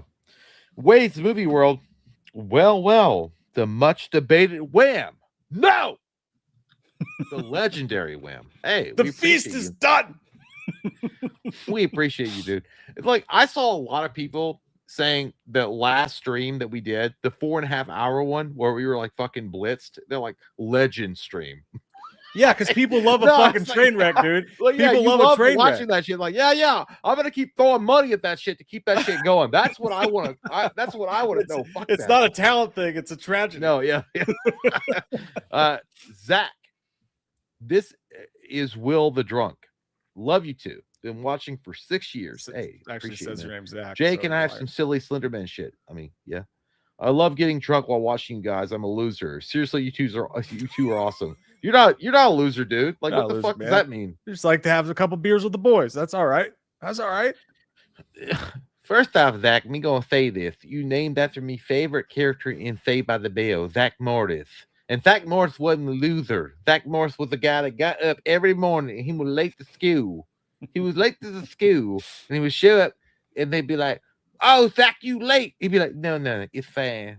You're gonna make someone stay brighter. And that's what you're gonna do, Zach. You're gonna make someone stay brighter because you alone. You just shut up, right? You just shut up. People are like, that's Zach. Like, that's Zach. He gonna take care of everything. So there ain't no issue here. Thank you so much for being supporter of the channel for all them times. You're gonna be all right. Go get yourself a Subway sandwich. Stop being so hard on yourself. Jesus Christ. Jesus Christ. Thank you, Zach.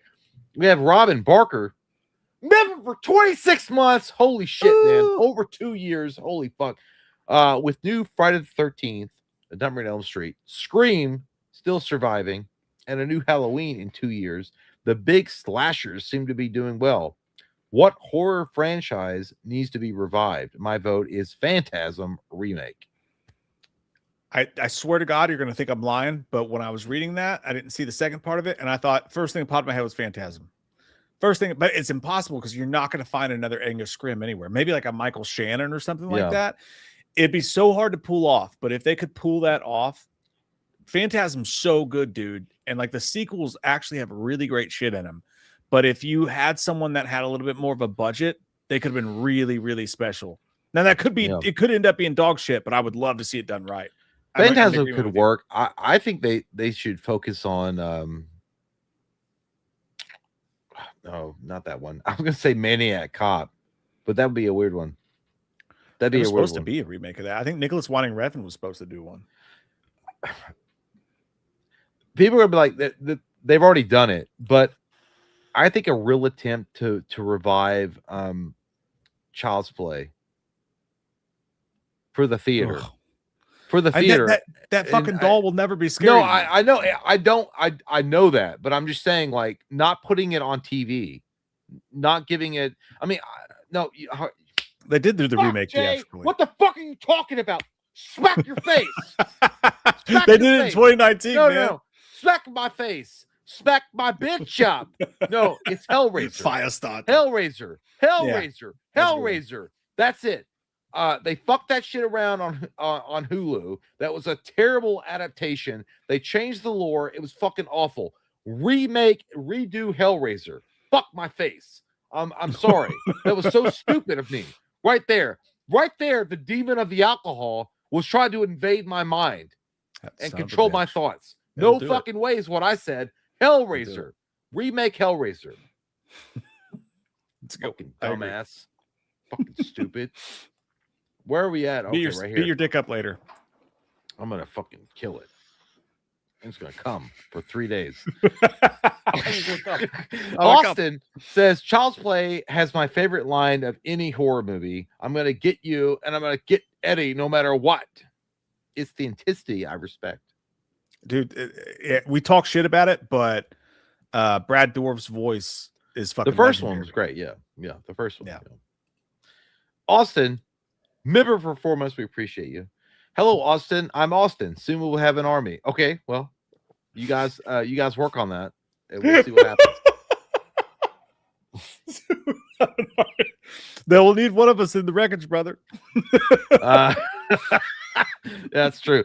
Michael Parton, Dr. Loomis, when are you going to expose Dr. Chalice or vice versa? I mean, he's been exposed. You see the sores on his lips.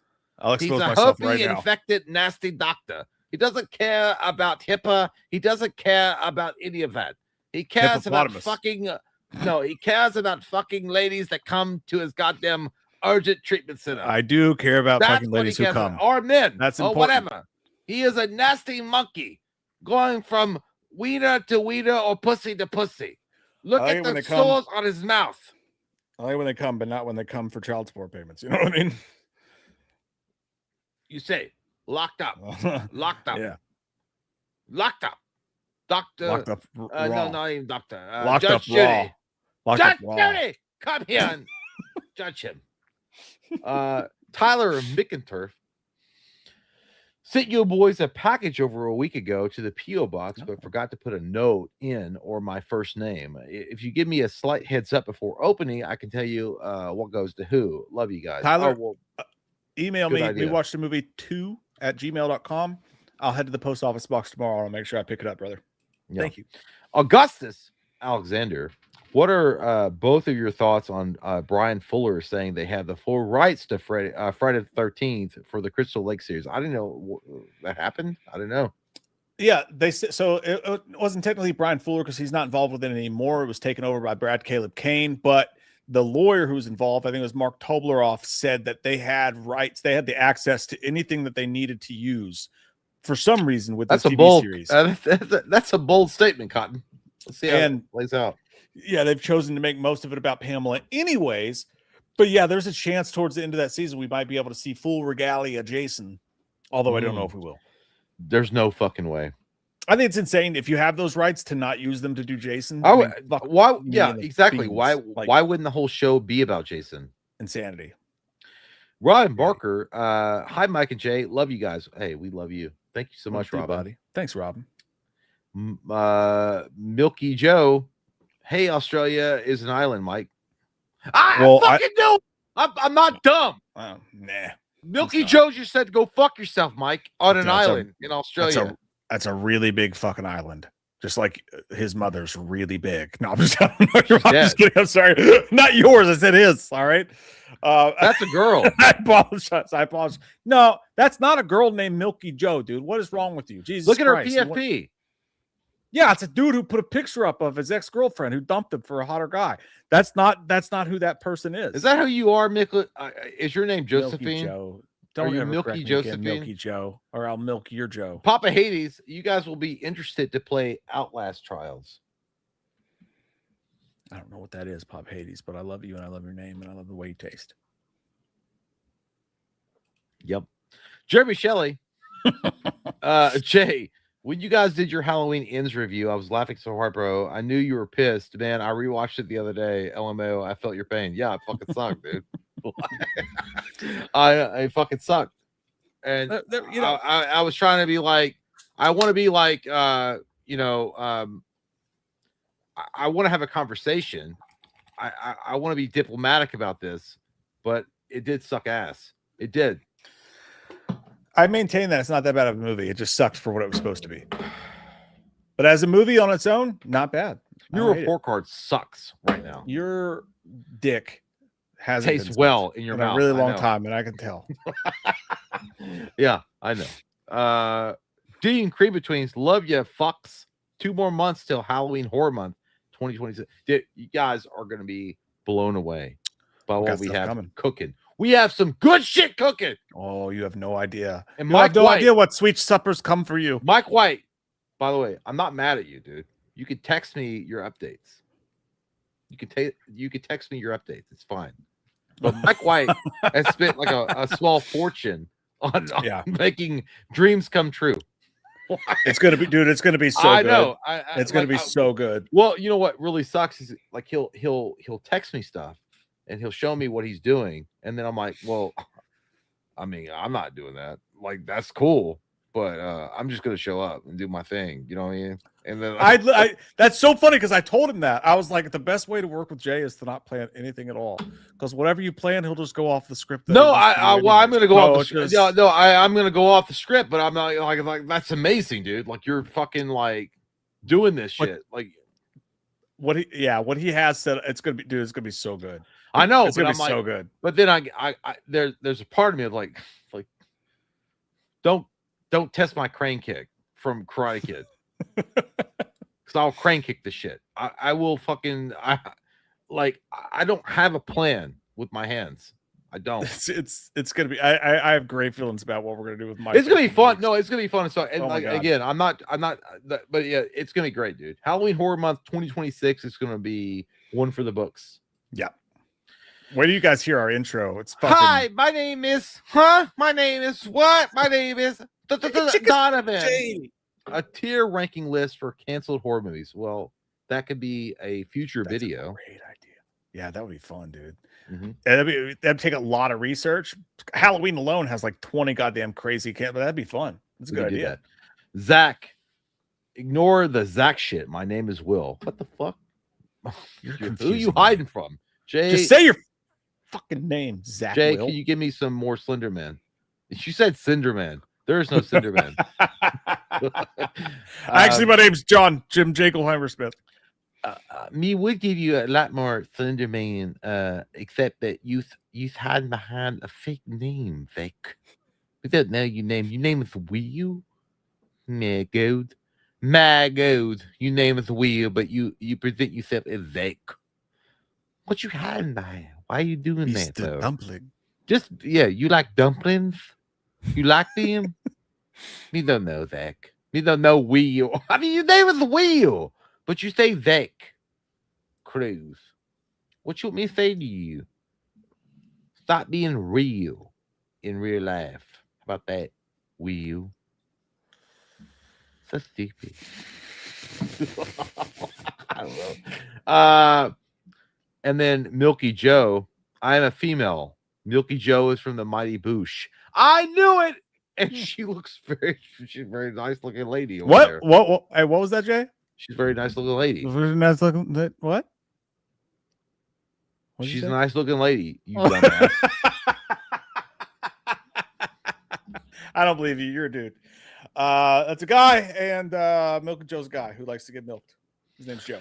DJ Graham, the final chat on the super chats on the YouTube. Michael Johnston got casted. Too. No, we don't have any more of those. Got it.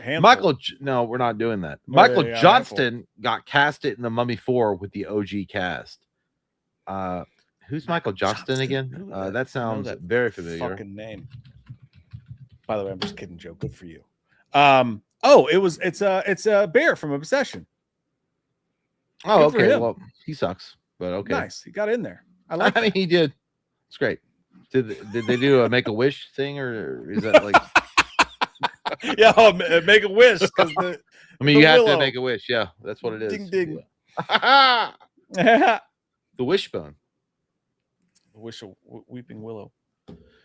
Okay, well, that's the show. No, there's another one, and there's a handful of.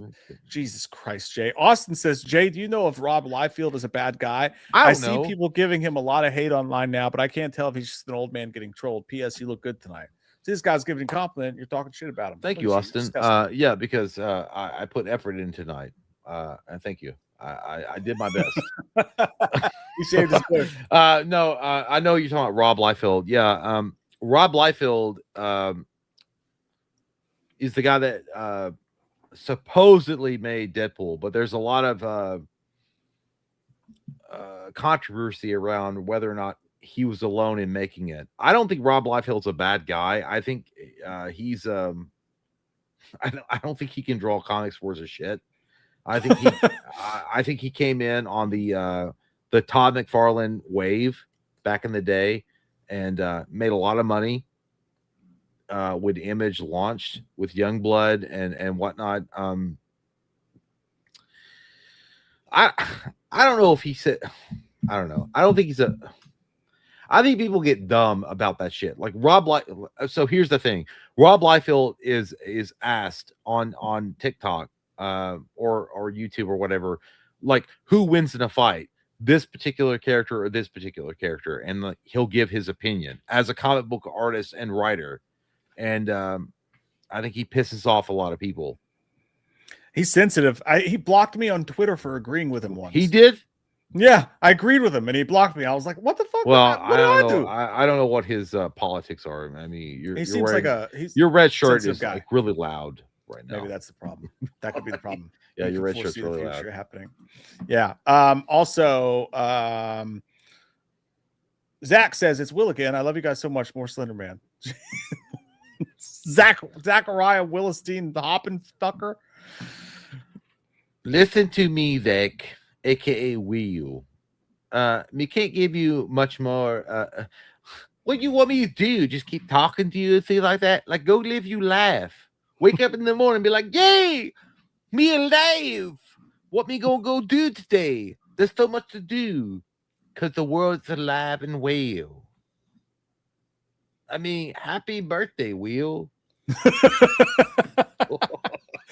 Percy says, here's my lesbian story. I remember I was 15 and me and some girls were playing Dirty Truth or Dare, and some girls were dared to make out. And while they were there, they let me in on a 3-way kiss.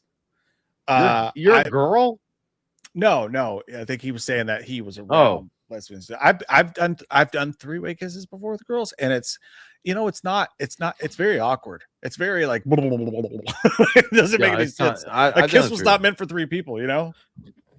I done it with 2 guys, and it's not that great. You can feel their chin hair. Also, hey Jay, who wins, Mustafar Anakin Skywalker versus Mace Windu? Mustafar Anakin Skywalker fucks up Mace Windu. I love Mace Windu, but no, dude. At that point, Anakin has already embraced his evil side, and he took Obi-Wan to task. Yes, he lost. Actually, no. You know what? I'm gonna revise my answer. I think Mace Windu fucking kills Anakin Skywalker early, because the only reason why Obi-Wan didn't do it earlier on is because he had this this desire to save him. Mace Windu would have just fucked him up, because he would be like, you're evil, you're nasty, you're like, if you're not with me, you're against me, you turn her against me. He would have fucking killed him. Mace Windu wins. Man of Tomorrow says, I'm glad this fucking gnat will not leave me alone tonight. Man of Tomorrow says, I'm glad you guys like Lanterns. I'm honestly surprised how much I liked it, since I was scared going in. We're all scared going in the first time, but it starts to feel good and it feels better inside. I love Kyle Chandler as Hal Jordan. It's damn near perfect casting if he wasn't 60. Overall, I enjoyed it and can't wait for episode 2. Love y'all. Couldn't agree more, man. Yeah, I agree, man. It sucks, man, because Kyle Chandler is an awesome Hal Jordan. Awesome. Yeah, I want to see more of that. That's here's what I don't want to see. I don't want to see where he dies and then the whole fucking show, the rest of the show is just the AI from The Ring. Yeah, that was from suck. Jon Stewart, because you know what I mean, like the backup consciousness. Yeah, I want that no would part suck. of that either. Yeah. Jacob Part 3 says, unfortunately, no, Jay, I'm not rich. I'll be going without food or lights the following week just so I could wild out on Saturday. Jokes aside, prices aren't actually bad for what the place is. Our Top Golf is an hour away as well. I'd say try it sometime. It's gonna be my birthday wish, like a little Make-A-Wish kid. I'm gonna say, honey, can we go to Top Golf? I know Jay won't go. He won't go with me because he's a little bitch. Mike's never invited. Mike hasn't invited me to an event for like a year. So hey, Jay, you want to go to an event tomorrow? No. That's how it goes. That's how it goes. But, you gotta give me more than 24 hours. You could give me a 48-hour fucking mark. You could be like, right, on hey, my man, birthday in September 28th. On my birthday on September 28th. I literally have in my phone your birthday. I have your fucking birthday on my phone. And you know what it says? Bitch boy. Bitch boy's fucking birthday. No, I literally have my fucking phone on my calendar. I don't need your birthday in my phone because I already know it. What's up with that? You know you're on birthday. I know, but you don't invite me. Hey, you want to go to Top Golf on September 28th? I don't golf, motherfucker, but I'll go. I have the best time, Jacob. Percy says, hey guys, I know I ask a lot of questions and some dumb, but you guys were the light in my dark times. I don't want to bring the mood down, but I used to hurt myself, and watching y'all's videos helped me. Thanks for you all. Thanks for all y'all have done. Party on, Mike and Jay. Party on, man. You, Percy. Party on, man. Thank you, man. Thank you, dude. And I'm glad that I don't know if I should be saying thank you, but I don't know what to say, man. I'm glad that we helped you. Yeah, and we're dumbasses and we do dumb shit on here, but the thing I'll take away from this channel when I'm dead and gone, maybe this week, maybe next, is that people like you who say kind things like that we helped you through something. It means the world to us, man. And congrats to you, though. Be proud of yourself for getting through that. And we love you, man. We appreciate you. He also says, what's the darkest Soprano moment to you all? For me, it's Adriana's death. That was fucked up. Or when he sat on the dog, when he got high on heroin and crushed the dog to death because he was high and he was sitting on it. That was fucked up too. Yeah. No, Adriana's death was a big one. Yeah. Because she was begging for her life. She's like, please. He's like, no. It's done. please, it's done. It's done. It's done. I watched the 1974 Texas Chainsaw Massacre in theaters. Still a masterpiece, greatest movie of all time. What would y'all have done in Sally's position? Dude, Sally, she absolutely fucking nailed it. Like she's to me, like I would have tried to leave earlier. I like fuck your friends, dude. Get the fuck out earlier. Maybe not showed up at all is the only offer I can give there. She did great. And can he get a Loomis shout out for Percy? Percy!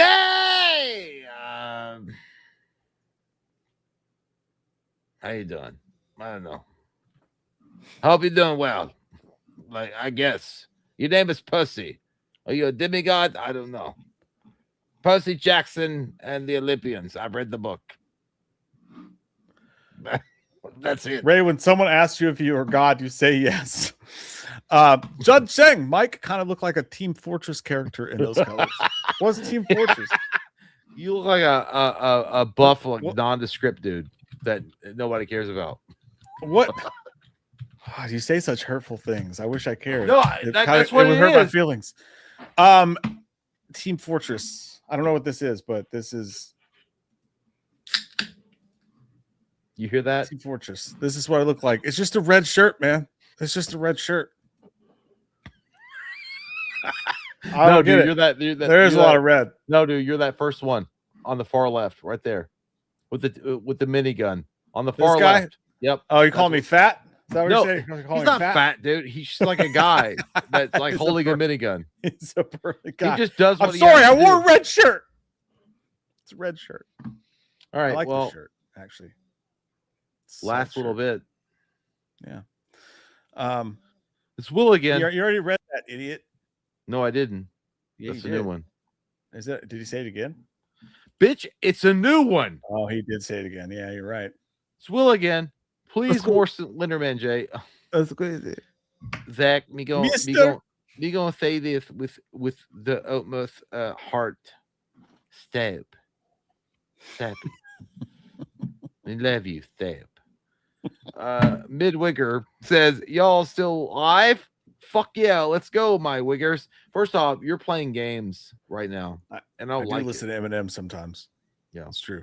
I do. Well, that's the show, because I'm not fucking doing that at all. My friends, it has been fun servicing your body parts. The time has come for us to end the fucking stream. Okay. We'll see you guys next Wednesday. See you guys next Wednesday. We got a Patreon commentary to film in a couple of days, so look forward to that. And by the way, guys, goddamn, dude, in a couple of weeks, holy shit, it's time. Halloween Horror Month 2026 is gonna be crazy. Yeah, it's gonna be good. And if our friend Mike White doesn't perform, he's ostracized from this fucking community. All right. It's gonna be great, dude. It's gonna be great. It's gonna be beautiful, and we're on the cusp. We're on the tip. Hey, are you figuring out your gaming shit for the fucking Halloween game? September 4th is the day. No, it's in like 2 weeks. You got your shit ready? I pre-ordered all my shit. I don't know. You got the card translator dick and shit? No, I'm just gonna talk to you guys about it. I'll talk to you guys about it. Let me just explain to you what I'm doing right now. Yeah, that's what I'm gonna do. I'm gonna record it. And I'm gonna upload the recording. I'm like, all right, there's no video. I'm just gonna like walk you through what's happening. This is how I feel. We love you guys. Thank you so much for hanging out with us tonight. We'll see you next week and stuff in betwixt. See you guys. Bye. Don't forget your touch yourselves. Bye. You deserve it.